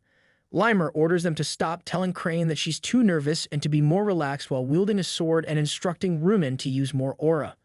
Later, as Martha's giddily dueling Raon, the onlookers remark that she must have been really impatient since she had to wait till the end. She attacks him, but he firmly blocks an attack and instantly goes for an attack. Surprised, she quickly jumps back and manages to dodge and admits he's talented since she didn't think he could block her attack, but a halfling like him whose aura isn't strong enough has no future. She rushes forward to attack, but Rand still manages to dodge, so she asks how long he'll be able to hold up, remarking that aura depends a lot more on the talent of the person rather than their swordsmanship, which is why someone like him with barely any aura is no match for her. She threatens to crush his bones if he doesn't surrender soon, but he goes for another attack, saying people in this family really love their talents, so she says it's probably annoying for him because he doesn't have any, which is why she wants to show him what real talent looks like. He declares that he'll show her something too, something more important than talent, and uses the 1,000 Flames technique's first flames. Surprised, she remarks they're definitely not ordinary flames and wonders what's behind them before gripping her sword tighter and deciding to take this seriously too. She uses meter form ultimate point, seeing which Raon says is when one collects all their aura at one spot, and it looks like she's going to give her all into the next attack. She claims he won't be able to handle this one and rushes forward as they both clash. As the smoke clears, the onlookers realize Martha lost as Raon sees she hasn't loosened her fists even when she's unconscious and acknowledges that she's got mental strength. Thanks for joining the epic journey of Raon. What's your take on his fate? Share your favorite scenes as well as the most emotionally impactful manga/manhwa/manhwa you've ever read in the comments, and of course, don't forget to subscribe for more amazing recaps. Hey there, folks. Ever felt like life's got you on a tight leash? Well, that was Raon's deal until fate cut him loose. Now he's all about living life on his terms, even if it means taking on gods. But before we dive in, let's have some fun with a trivia question. What's the most emotionally impactful manga or manhwa you've ever read?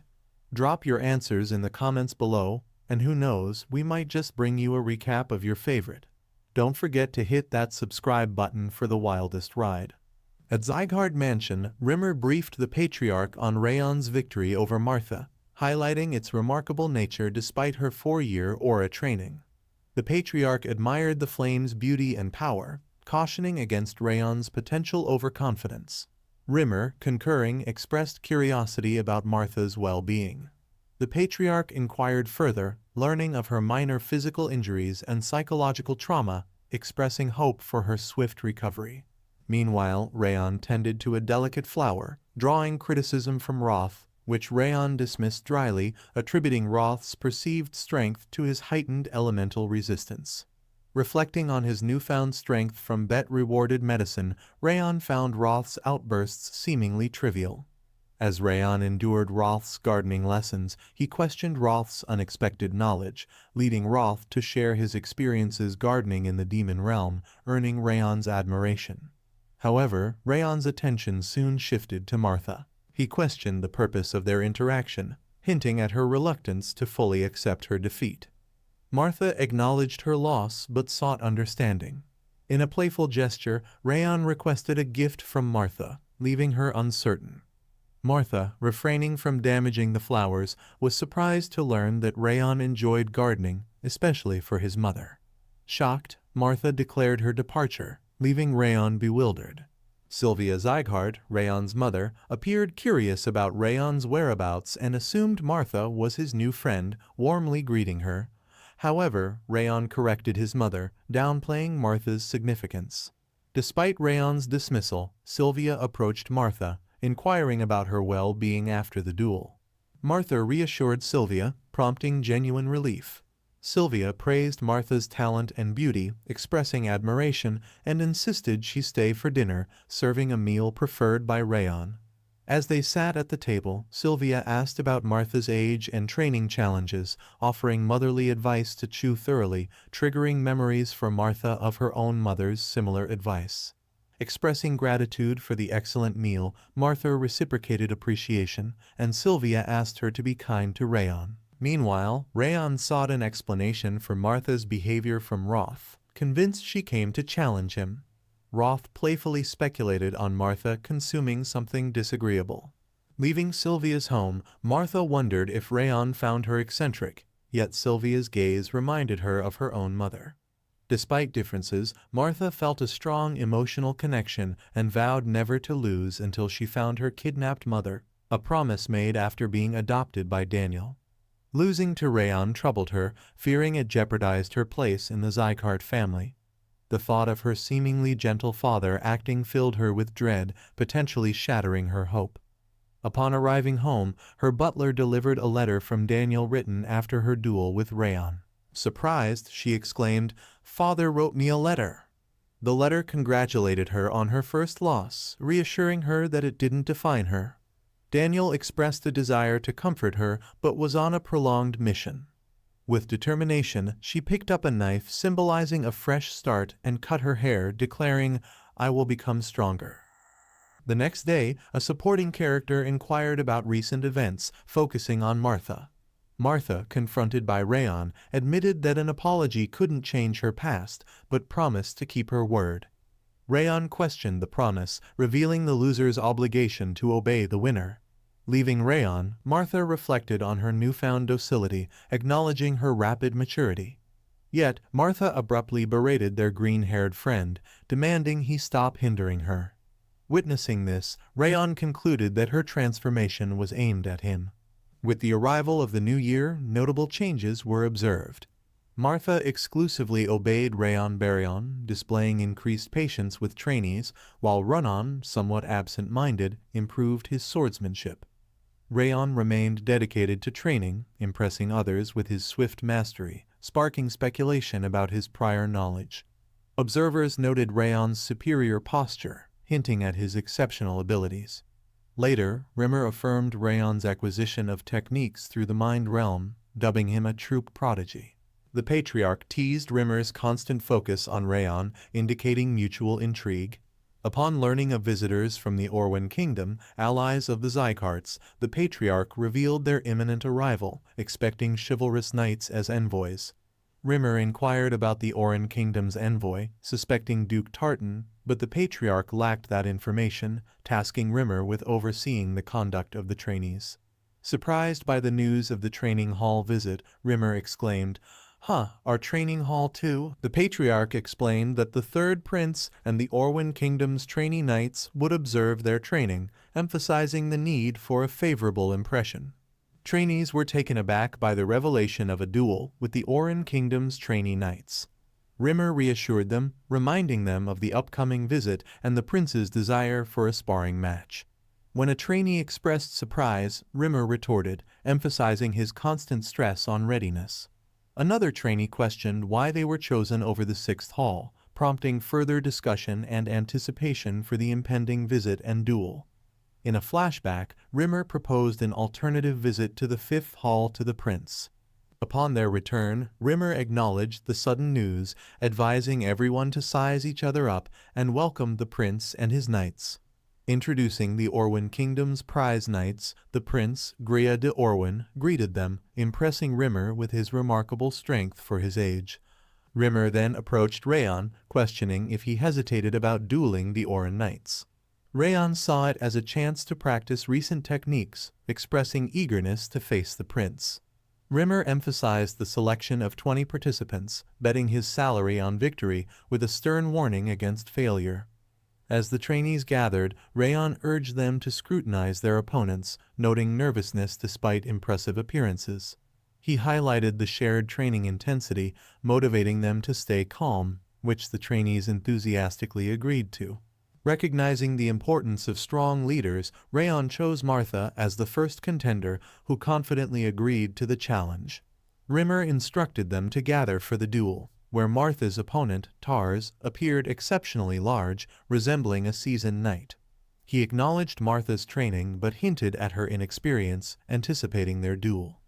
A side character noted the significant size difference between Martha and Tars, suggesting Martha might struggle.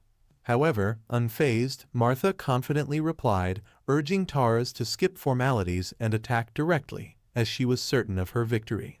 Observing the clash, the prince widened his eyes, silently acknowledging Martha's dominance and considering her a true embodiment of the Sieghart legacy, rivaling the kingdom's skilled knights. However, he found the trainees from the sixth hall disappointing, surmising that while they were proficient, they were behind the Robert family students, indicating that the truly gifted trainees resided in the sixth hall.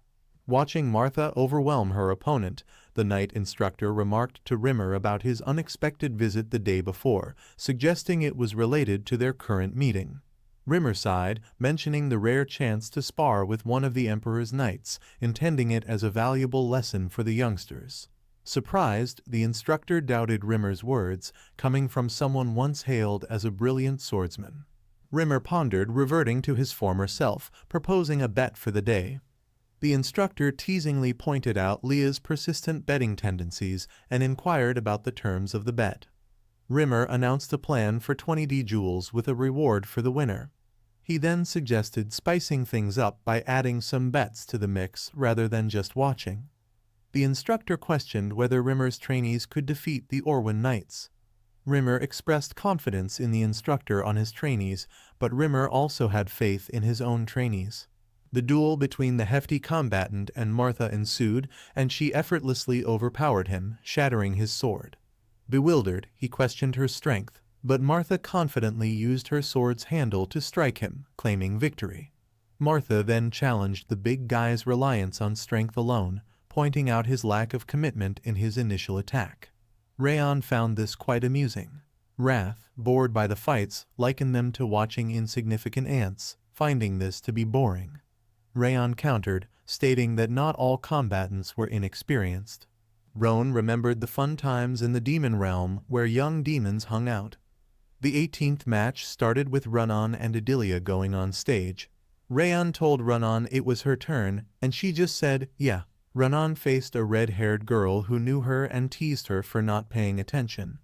The red-haired girl used fire powers, but Raon preferred ice, so she covered herself in ice. Their fight looked like fire versus ice, with smoke around them. In the smoke, the red-haired girl lost track of Raon. Suddenly, Raon appeared behind her, and the red-haired girl attacked, but it was just an illusion. The red-haired girl was surprised by Raon's trick and admitted defeat. She praised Raon, but Raon didn't pay much attention and went to Raon. She asked Raon if he saw the match, and he complimented her moves, acknowledging her hard work.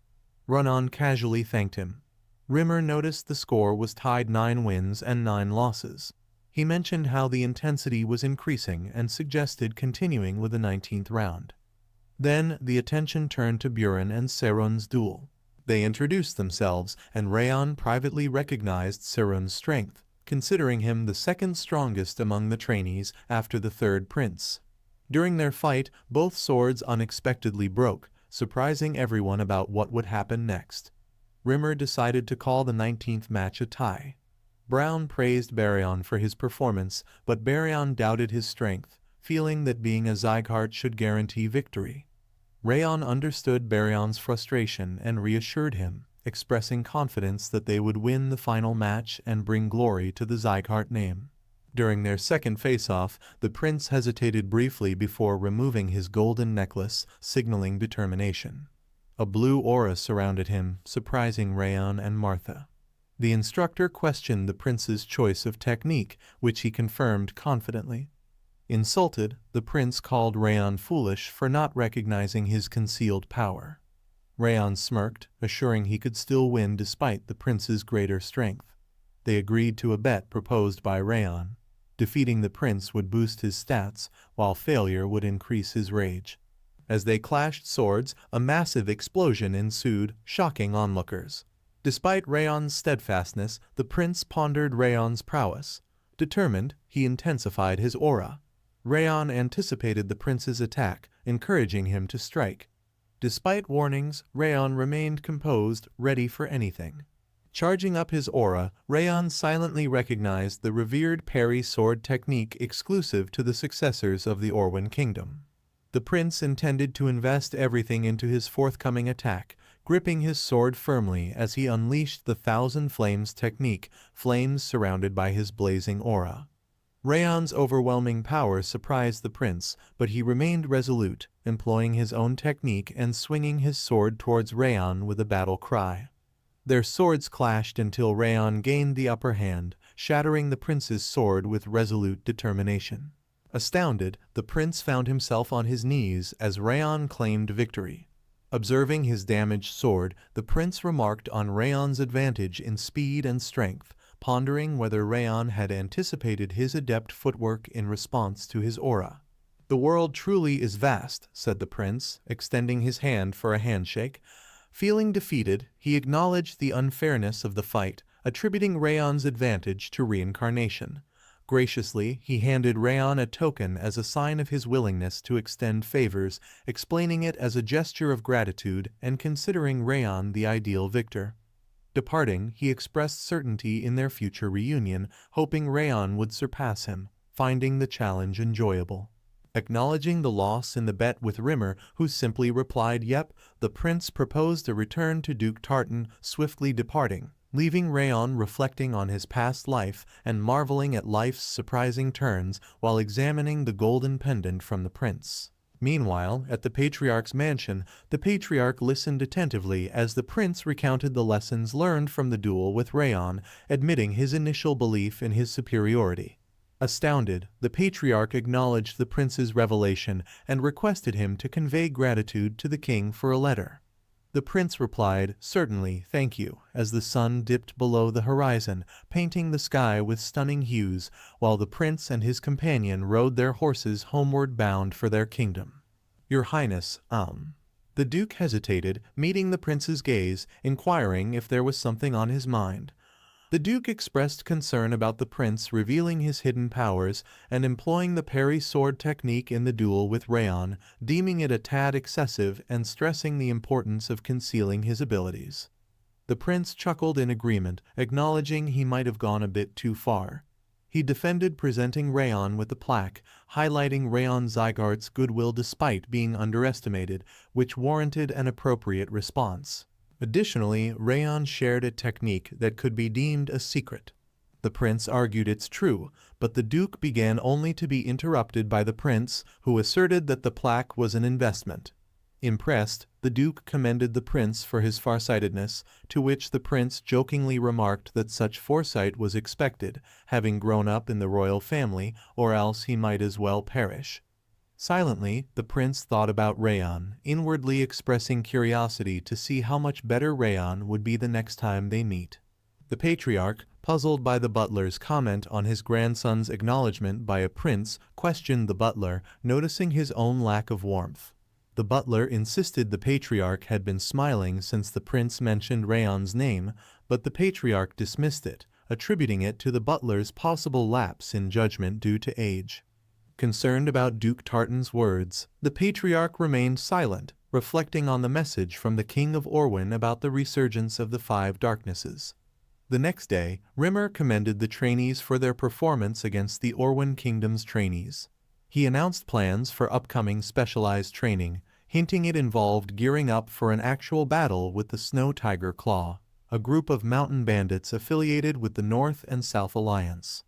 Rimmer revealed their dark activities, including theft, fatalities, and a village massacre. The trainees shaken learned their mission was to track down and eradicate these dangerous bandits, warned not to underestimate their aura abilities. In a somber tone, Rimmer informs them of their departure scheduled for the following day. Transitioning to Raon's training, she meticulously slices a leaf in half, her dedication marred by a tinge of disappointment as she acknowledges her struggle to meet her own expectations before their imminent departure. As the sun sets, golden rays paint the sky in warm hues, casting an ethereal glow over lush greenery. A serene oasis is revealed, with a petite pool reflecting the training building, capturing the harmony between nature's splendor and human craftsmanship. Raon reclines on a boulder, realizing her weakened posture but gaining fluidity in movements, deeming today's efforts sufficient. Contemplating bidding farewell before heading home, she recalls her mother's request for an ice cream treat and resolves to seek Raon's guidance the next day. While traversing the street solo, a figure trails behind, eventually calling her name. Startled, she pivots, inquiring about the individual's identity.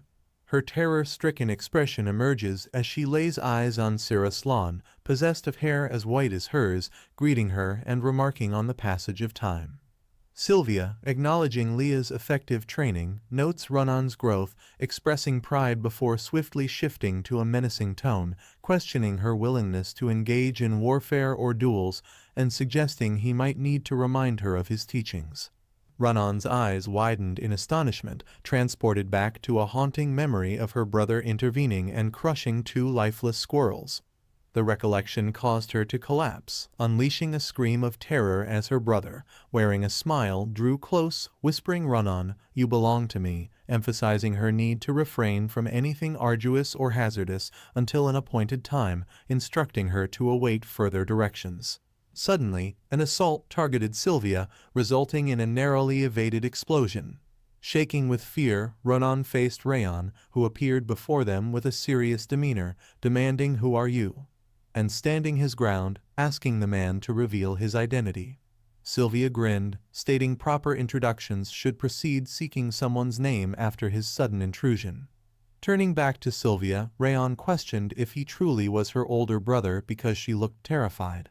Sylvia, lifting his hand, admitted he might have taken the prank too far, expressing joy at seeing Raon after a long time. Apologizing for the prank, Sylvia wished Raon good health and left. Quietly recognizing him as the exceptional swordsman of House Sieghart known as the Azure Sword, Raon extended his hand, suggesting they depart together. After a stroll, they paused near a carriage. Raon expressed gratitude as she boarded, bidding farewell. Raon reassured her, urging early sleep since they departed the next day, lingering to watch the carriage vanish. Inside, Raon remained silent until her room where ice cream awaited. In a fleeting flashback, Raon brushed off a squirrel scratch, reassuring her older brother Ruby that it was insignificant. Ruby lying lifeless, Sylvia asserted ownership, mourning silence or harm to everyone. As she grew, speaking up seemed dangerous, so she stayed silent, believing she was the sole loner until finding solace in House Sieghart. Back in the present, she sat on her bed crying, whispering it's all right as long as she endures. Hey there, folks. Ever felt like life's got you on a tight leash? Well, that was Raon's deal until fate cut him loose. Now he's all about living life on his terms, even if it means taking on gods. But before we dive in, let's have some fun with a trivia question. Have you ever learned anything new about a culture through reading manga, manhwa, or manhwa? Drop your answers in the comments below, and who knows, we might just bring you a recap of the story you learned from. The following day Limer explained they were in the southernmost area of Sieghart domain, the Zartan village. He informed the kids they'd be staying there for the night, acknowledging their successful traversal through the dimensional door. Recognizing their likely exhaustion, he advised them to rest well as it was their last chance to relax before the mission. A local welcomed the Sieghart swordsman and offered to guide them to their rooms. Limer thanked him graciously for his hospitality. In his room, Raon burned firewood, thanking Roth, who, confused, asked for clarification. Raon acknowledged Roth's hint from yesterday, realizing Syria concealed his presence in Raon's flashback after Raon's training. Roth suggested a potential clue, urging Raon to investigate. Mentioning Roth's extreme lengths for the ice cream girl, Raon believed Syria's prolonged absence, but knew Ronan would persist due to their sibling bond. Unexpectedly, Roth proposed using Raon's body to eliminate Syria, shocking and confusing Raon. Roth, owing the girl for introducing him to ice cream, promised tenfold reciprocity, citing the King of Revenge's principle. "Surely you're joking." "I decline," Raon replied. Roth insisted seriously, but Raon rejected, emphasizing Syria's lasting impact on Ronan. Raon noted Ronan's care, vowing to avenge anyone harming her even if Syria were eliminated. 2 days post-departure from Sieghart's domain, they reached a village ravaged by Snow Tiger's bandits. Children quivered at charred bodies, asking what happened and why such cruelty. Burin near a burnt corpse conveyed the brutality. Raon surmised they were decapitated before burning. Glancing at Martha, seemingly unperturbed, he thought her exposure toughened her. Raon anxiously scanned, stopping abruptly, concerned about Ronan. Next to a corpse, Ronan stood frozen, her innocence shattered by the horrific scene, an image seared into her mind, inducing terror and disbelief. Limer addressed the children, explaining that the distressing scene before them was the work of the Snow Tiger bandits. He urged them to etch this memory into their minds, advising them to stay vigilant when encountering such situations. Holding an object he referred to as an inaudible whistle, he clarified that it wouldn't emit an audible sound, but would be detectable by trained individuals in case of danger.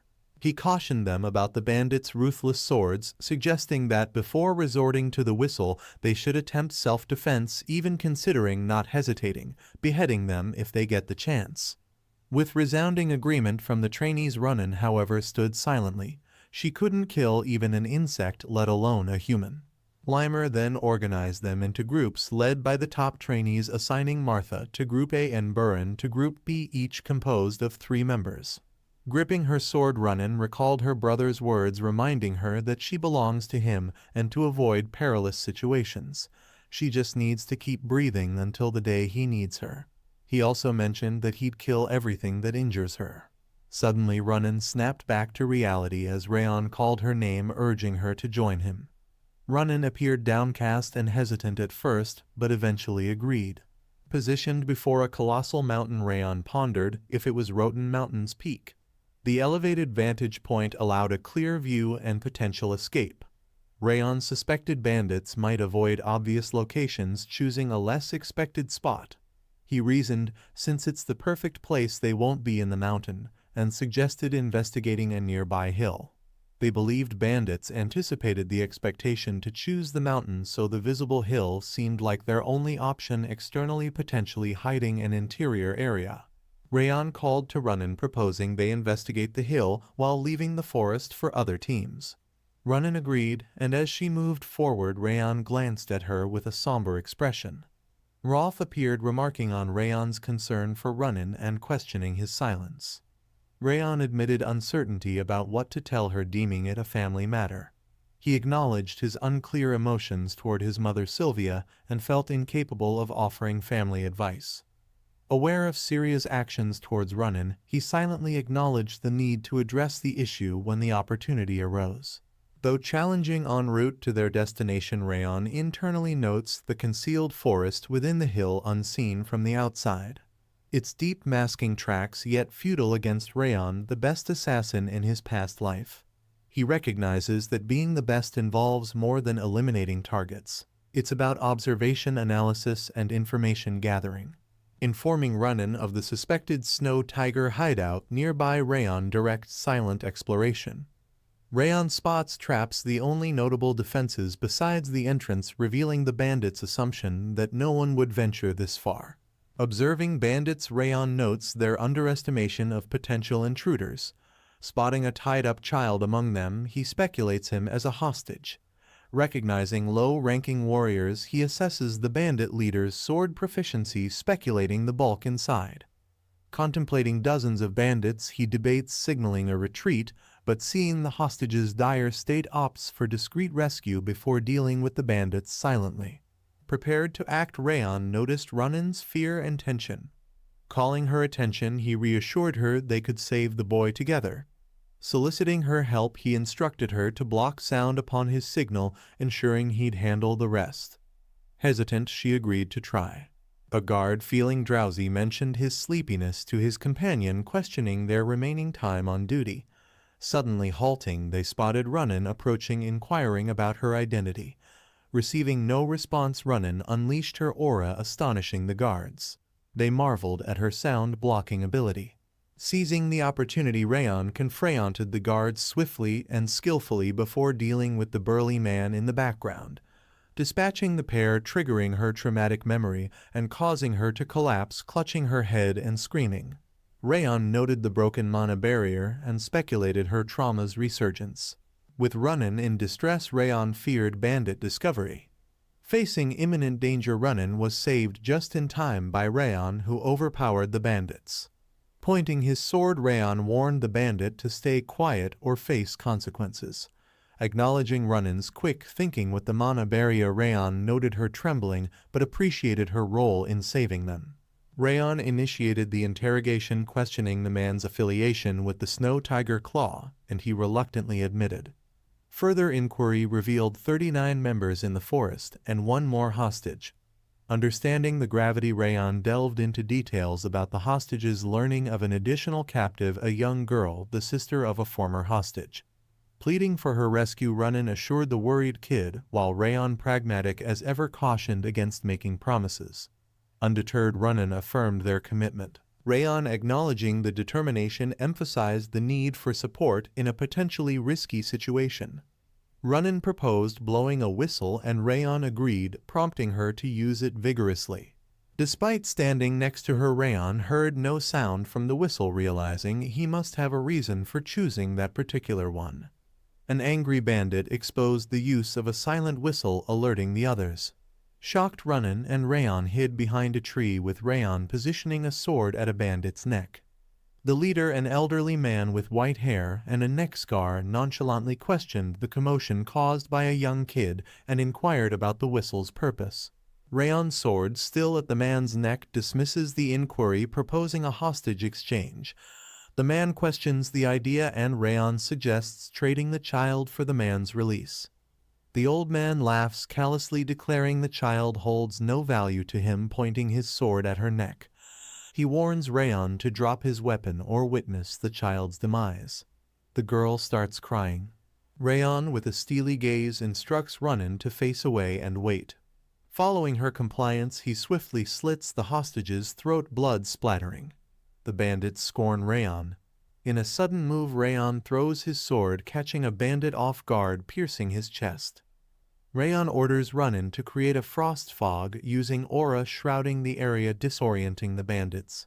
Exploiting the confusion, Raon rescues the unconscious girl. The bandits, angered, vow vengeance. Hiding, Raon observes the kids and notes they may have passed out from the cold. Despite an injured hand, he insists Runnin guard the kids while he confronts the bandits, determined to eliminate the threat. Concerned about Raon's bleeding arm, Runnin informed him, prompting reassurance and determination to swiftly handle the bandits. As he prepared to leave, Runnin, holding his sleeve, urged him to stay due to the danger of fighting injured.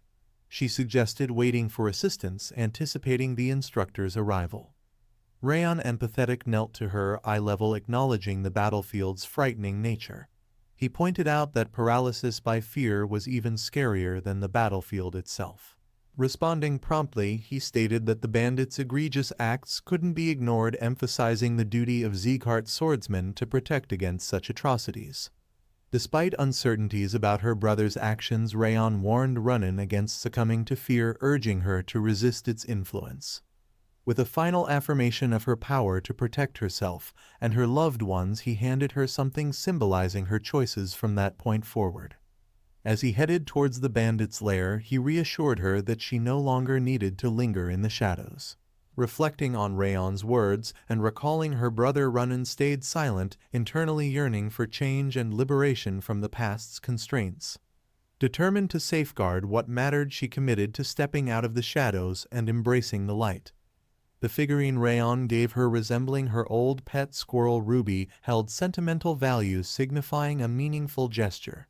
Raon re-entered the bandit's lair, displaying ruthless efficiency by dispatching 3 adversaries with a single slash each. Amidst the chaos, infuriated bandits cursed and attempted to eliminate the young threat, only to face swift demise as Raon skillfully countered every move. The old man, bewildered by their inability to halt a mere child, shouted in frustration. In a dramatic turn, someone leapt behind Raon, ready to strike. Alert and quick, Raon turned just in time to dodge the impending attack. The old man, now facing Raon, declared, "You're dead, you little brat." A cloud of dust enveloped the scene as the old man attacked. Raon had vanished from his original position.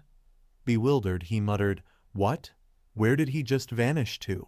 Unaware, the old man faced Raon, who questioned his cowardly tactics and swiftly decapitated him.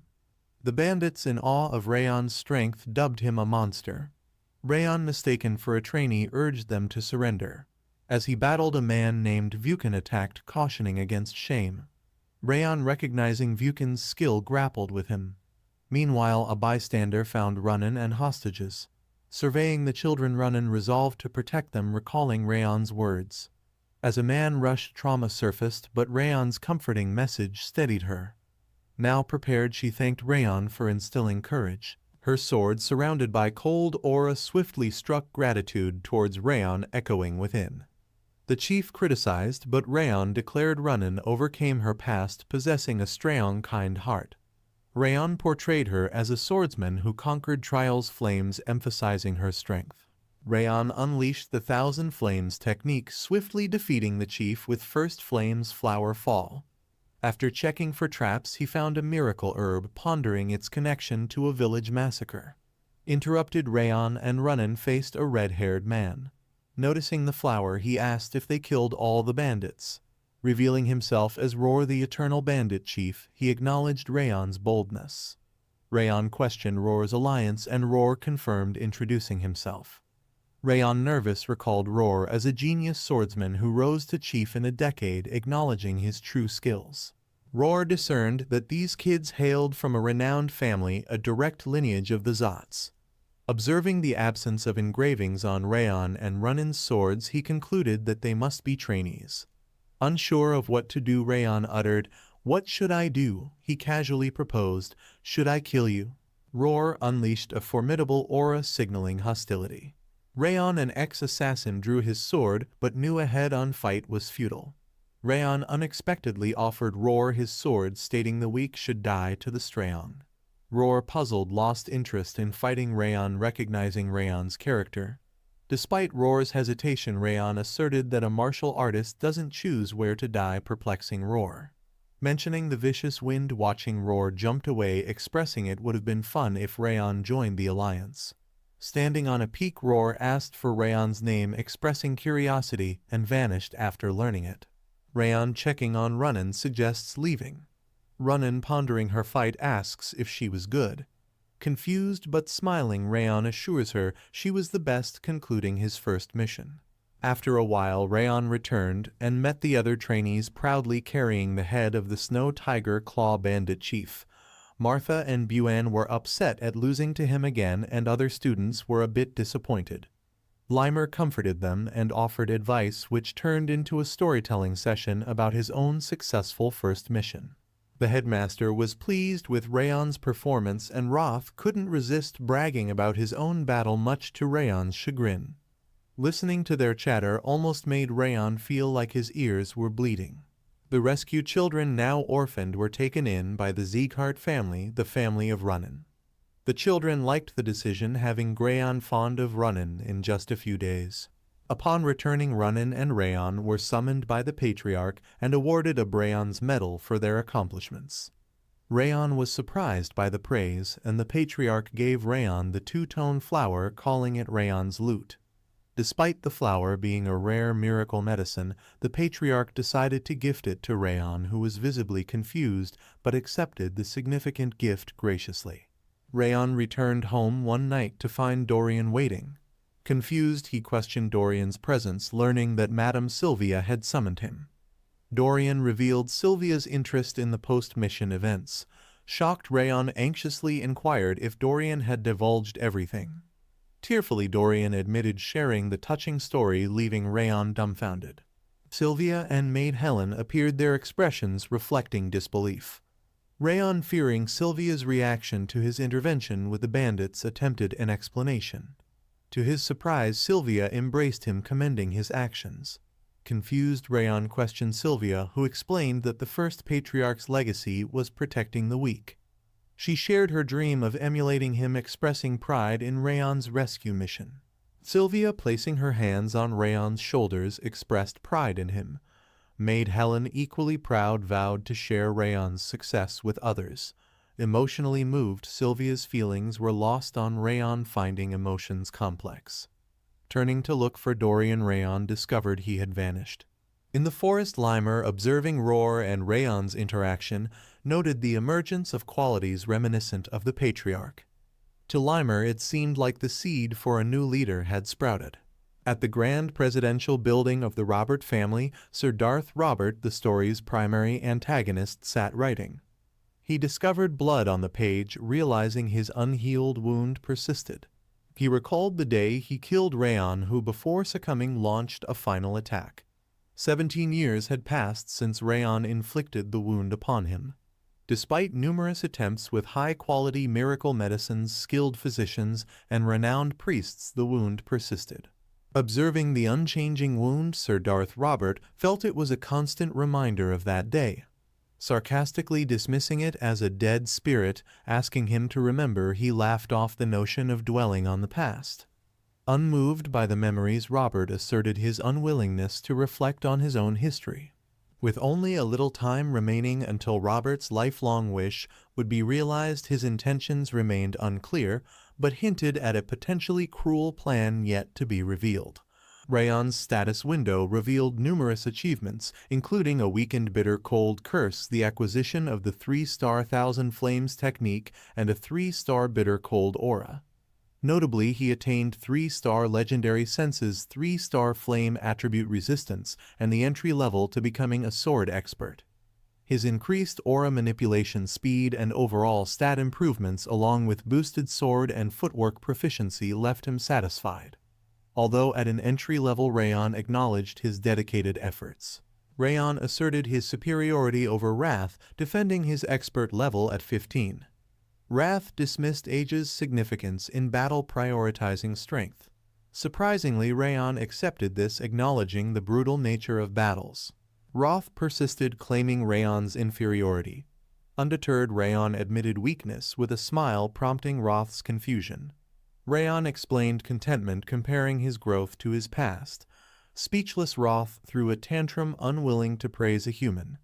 Raon sensed Wrath's subtle acknowledgement, but walked away, signaling their complex relationship. In the training hall, Limer announced the end, but Murren called him out for being late. Limer proposed making up for it the next day. Buren labeled him irresponsible. Raon gathered students for cleanup. Dorian, heading for supplies, noticed Martha's cold stares. Startled, he screamed, caught by her. Irritated, Martha ordered him to finish quickly, directing others away. Raon realized her calmness was reserved for him. The headmaster reappeared, confirming Martha's unchanged demeanor, stating he returned for something forgotten. The headmaster surprised the students with a forgotten announcement of another mission, causing confusion. Raon reflected on the 6 months since the first mission. The second mission involved orc invasions in the southern Sieghart territory, requiring students to eliminate the threat and protect villagers. Excitement filled the air, eager to showcase skills in an actual orc raid. Limer dampened spirits, calling them newbies, until the headmaster clarified that instructors wouldn't accompany them, emphasizing teamwork. Buren raised concerns about handling difficult situations, and Limer stressed the importance of leaders assessing situations accurately. Dorian inquired about consequences for running away. Learning strategic retreats had exceptions like escaping one of the 5 demons. Limer dropped a bombshell announcing the mission in 2 days. Shocked students grappled with the sudden need for quick preparation. The students, taken aback by the limited time for their mission, felt urgency and anxiety with only 1 day to prepare. Lima elucidated the intricacies of preparing for a monster attack, emphasizing potential consequences for the village and urging caution. Buren suggested better preparation with an earlier warning, but Raon intervened, reminding them of Lima's advice to focus on readiness. Raon pointed out worrying would diminish their preparation time. Inspired, one student admitted Raon was right, and another agreed waiting for the perfect moment might not guarantee success. They decided to take action. Limer detailed the toughness of orcs, emphasizing their aggression and superior strength. Highlighting the distinction in this battle due to orc size and numbers, he suggested evasion over direct argument and advised traveling light. The meeting was set for dawn in 2 days, concluding the briefing with assurance they had all the necessary information for now. Later that day, returning home, Raon was about to enter his room when he noticed a bag by his door.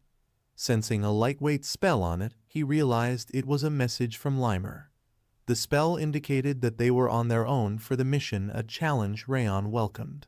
Abruptly, Roth confronted Raon, labeling him an arrogant individual and questioning if he thought everything would go according to his plans. Raon acknowledged the unpredictability of situations, drawing a parallel to Roth's unexpected gift of stat points. Despite Roth's desire to silence him, Raon remained confident. As Raon pondered the bag from Limer, the door creaked open, drawing both his and his mother's attention. His mother, wearing a stern expression, expressed displeasure at not being informed about his mission. Nervously, Raon inquired about her source, suspecting Dorian's loose lips.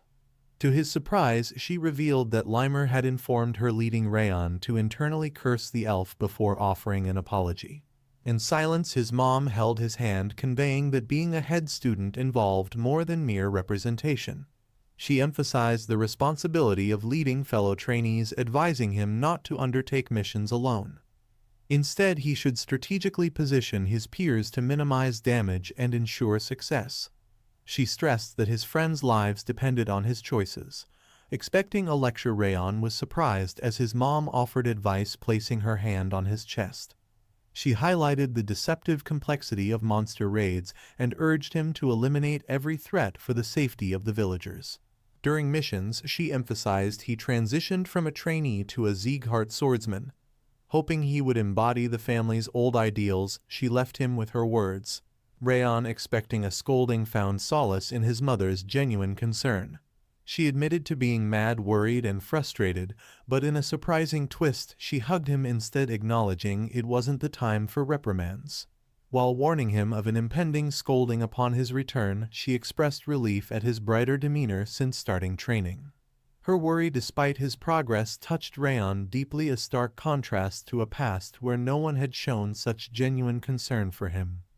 The embrace was a comforting reminder of the caring bonds he had developed.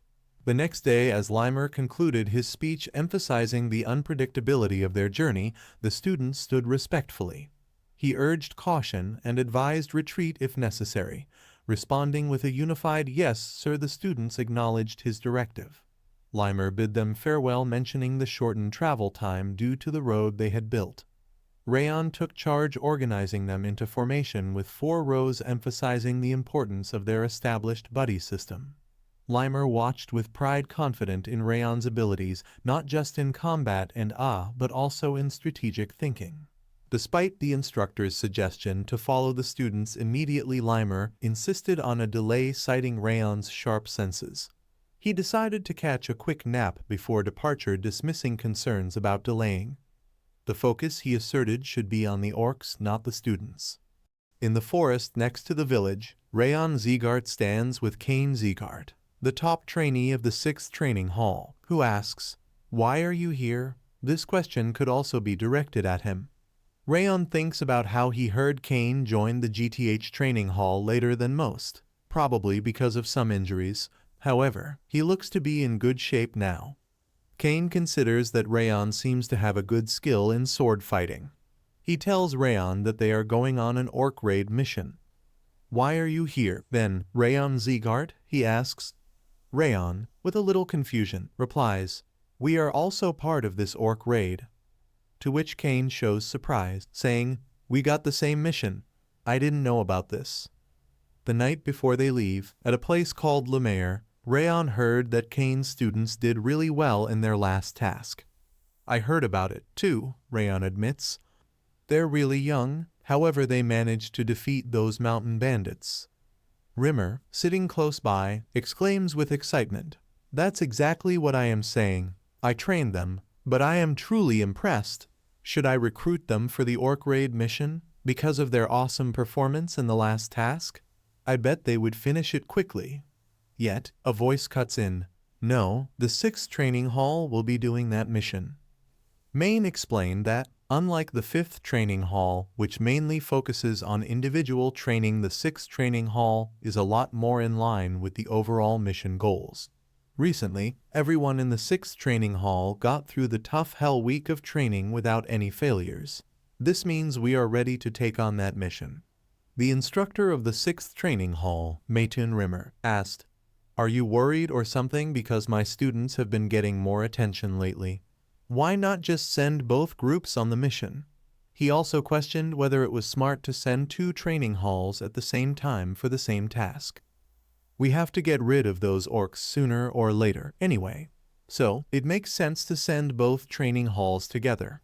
If the 2 groups are competing against each other, they will probably do better and work more effectively, don't you think? Maytun agreed, saying, okay, I will ask for permission from the Patriarch. Rimmer then showed his excitement, saying, I can't wait to see how this goes. The story shifts to Raon and Kane, where Buren says, there must have been complications in the communication.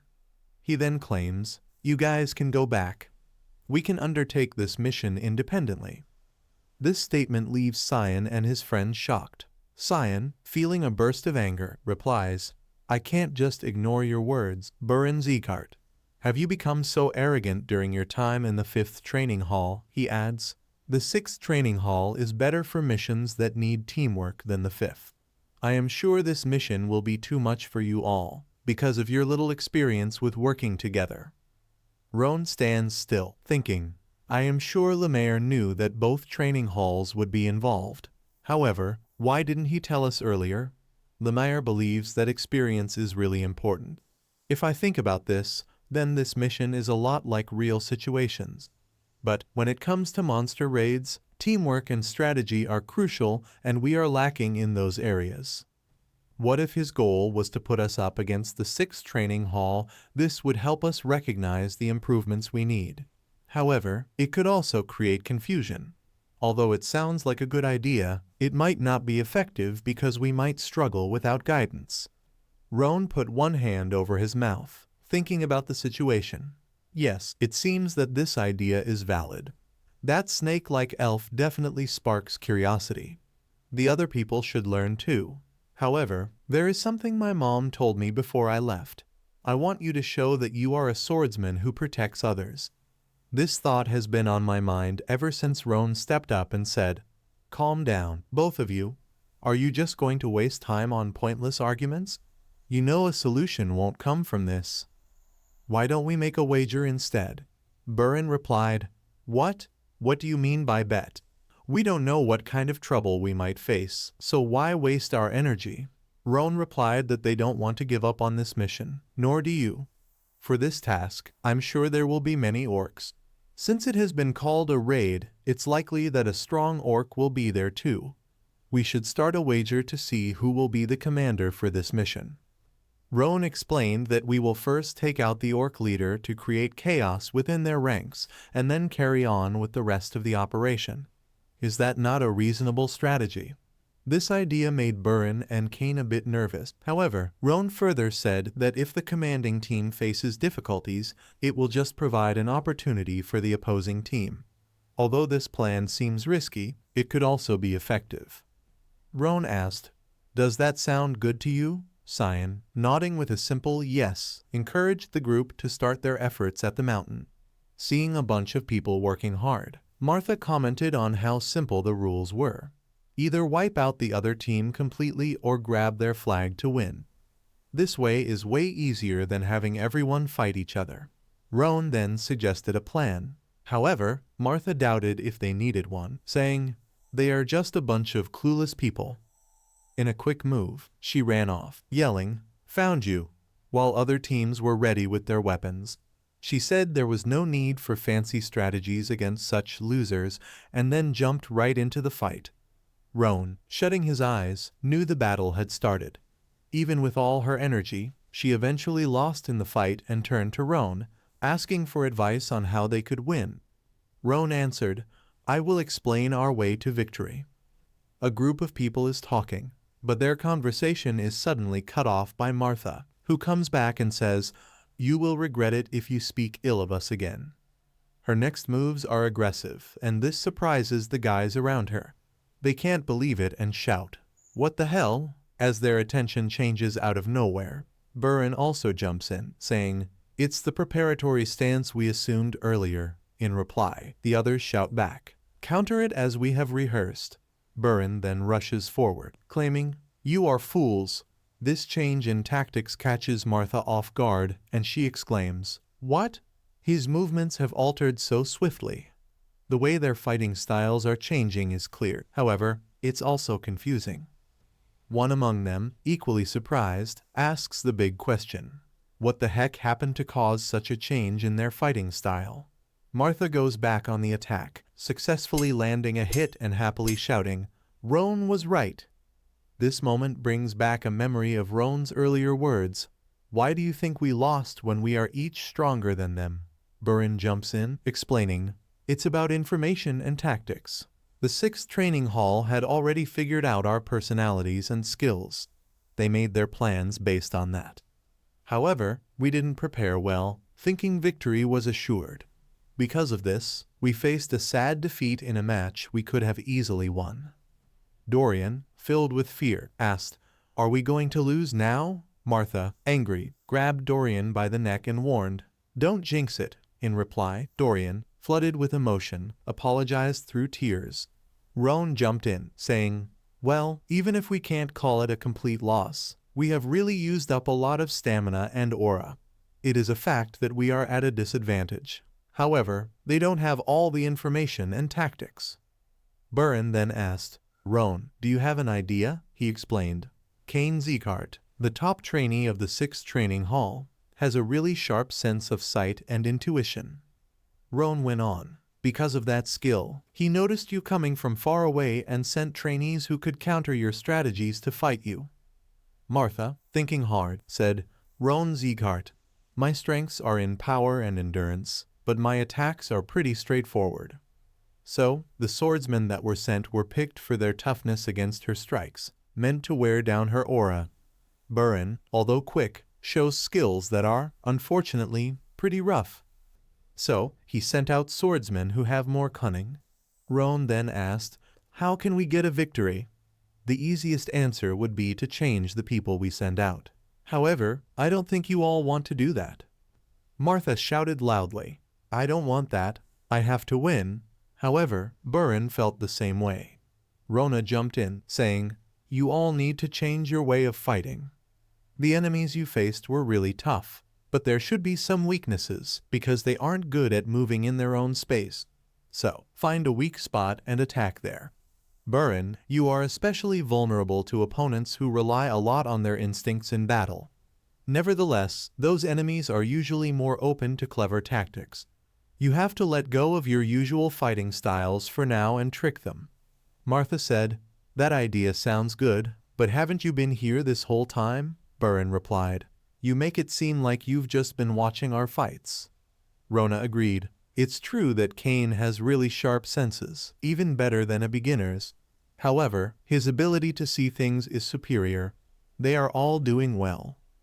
It seems that Ronan is not destined for defeat either. This is interesting. Cain asked Rona. Shall we start? Rona thought about it, because the circumstances have changed a lot from before. Cain had no choice. However, he needed to find the flag. Cyan showed his curiosity about the sudden drop in our performance, which made you tell them to fight differently, right? The claims about you not being recognized by the other trainees were, in fact, unfounded. However, this confrontation is going to end here. Cyan got ready to fight Raon and said he heard your aura is fire type. His sword glowed with a fiery aura, which shocked Raon and made him think. Is Cyan's aura also fire type? Cyan said, sadly for you, that he has the highest level of aura in the fire category. Moreover, he mentioned he has more aura than most official swordsmen. Because of this, you don't have much of a chance against him. Raon jumped in, asking why everyone in this household has to talk so much before a fight. As his whole body burst into flames, it showed that he had also activated his fire aura. The battle started and Raon announced he would prove that his fire could be stronger than Cyan's. Cain, surprised by Raon's speed, thought that even with Raon's flames, his aura couldn't possibly compare to his own power. However, he still recognized Raon's strength. Although Cain was sure of his superiority, they both started their fight, their swords clashing fiercely against each other. Raon managed to make a small cut on Cain's face, and he said that his flames are weaker.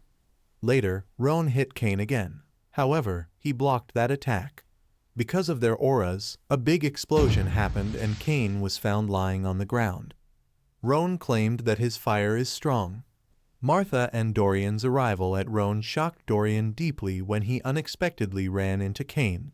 After asking about Cain's presence there, he saw Cain standing by a tree, thinking about how to change one's luck in battle, especially when losing. This involves taking down the enemy's leader. Were you aware this would happen?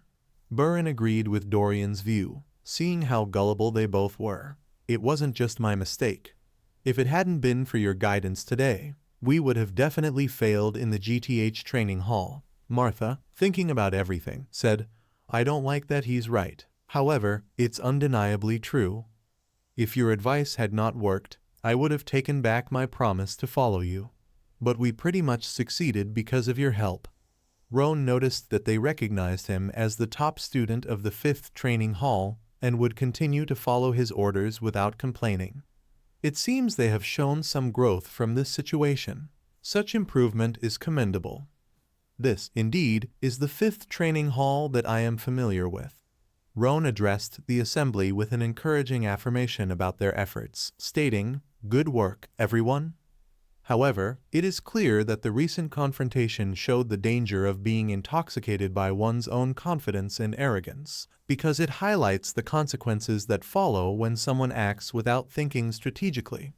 Had this situation been a real conflict rather than just a bet, the results could have been fatal. It is crucial that the lessons learned from today's experience stay in our minds. Cain, hidden behind the tree, looked at Raon and thought that he exceeded his expectations a lot. He clearly has more achievements in both mental strength and fighting skills. Initially, I thought that the 5th training hall was filled only with people who had inflated egos. However, I now see that I was the one being arrogant. Cain came out and said, I learned from this, House Sieghart. You have taught me an important lesson. I must not lower my defenses until the very end. I also need to come up with a backup plan just in case the main strategy fails. I thought victory was certain, especially since we knew so much about your group from the beginning. However, we not only faced defeat, but I also experienced a personal loss in a duel against you. Although I suppose I was just too shocked by this outcome. Cain reached out his hand to Raon, thanking him for saving his life. Raon sees himself as better than his bloodline peers. After a quick handshake, Raon said, Yes, I have learned a lot from this. In response, Cain confirmed, We will support your mission, just like we said before. 2 weeks from now, Raon and his team found themselves sitting on the edge of a mountain. next to a tiny village that had no famous local goods or tourists. It seemed like just a place where a few people farm to make a living. This mission, however, is not really special. It's just a normal job needed because of occasional monster sightings. Raon thinks, although, why does this strange feeling stick around? Like an unseen watcher has been looking at him the whole time. There doesn't seem to be a teacher with them. Instead, the mood feels really creepy, as if something is trying to figure out how to fight them. The best thing to do right now is to trick that mysterious presence while staying alert. Raon turned to Burin, saying, I have a request to make. Then, he told Burin to take charge for this mission. Burin, surprised, said, What are you talking about? Raon responded during the first mission. It was just me and Raon fighting against the Snow Tiger Claw bandits. Because of this, it would be better if you all took charge of the mission this time. Burin jumped in. Didn't you say on the first day of training that you would eventually catch up to me? Martha snapped back. You meant that, didn't you? So, show me what you have learned so far. You really meant that, right? Show me what you have understood until now. Burin then said, Alkicht, I will prove that I have improved. I will lead this mission, he told the team. You all heard, right? We are now following Burin's orders. They agreed completely. Raon said, Martha, I will explain the reason later. However, just follow my direction for now. To which Martha replied, You didn't need to say that to me like that. I told you that I would follow your orders, and that is exactly what I will do. Raon asked Wrath, Wrath, you see the people watching us, right? To which Wrath agreed, feeling the same way.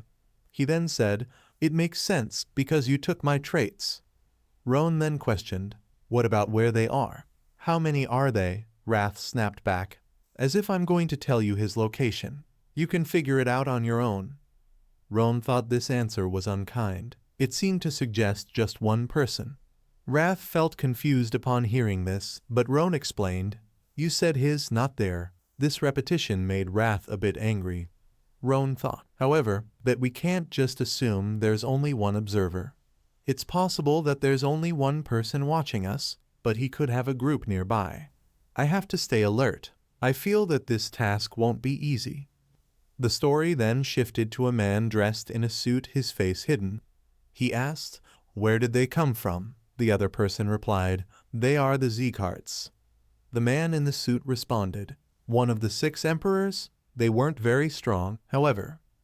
The man said, I think they were just trainees. Without an instructor around, I believe this is their second mission. The superior asked, Didn't you notice them? The man replied, Of course not. I'm sure they didn't even see me. The superior then said, Well, I don't think some unimportant trainees could get past your stealth skills. The man answered, However, we took control of the orcs, so I don't understand why they sent trainees.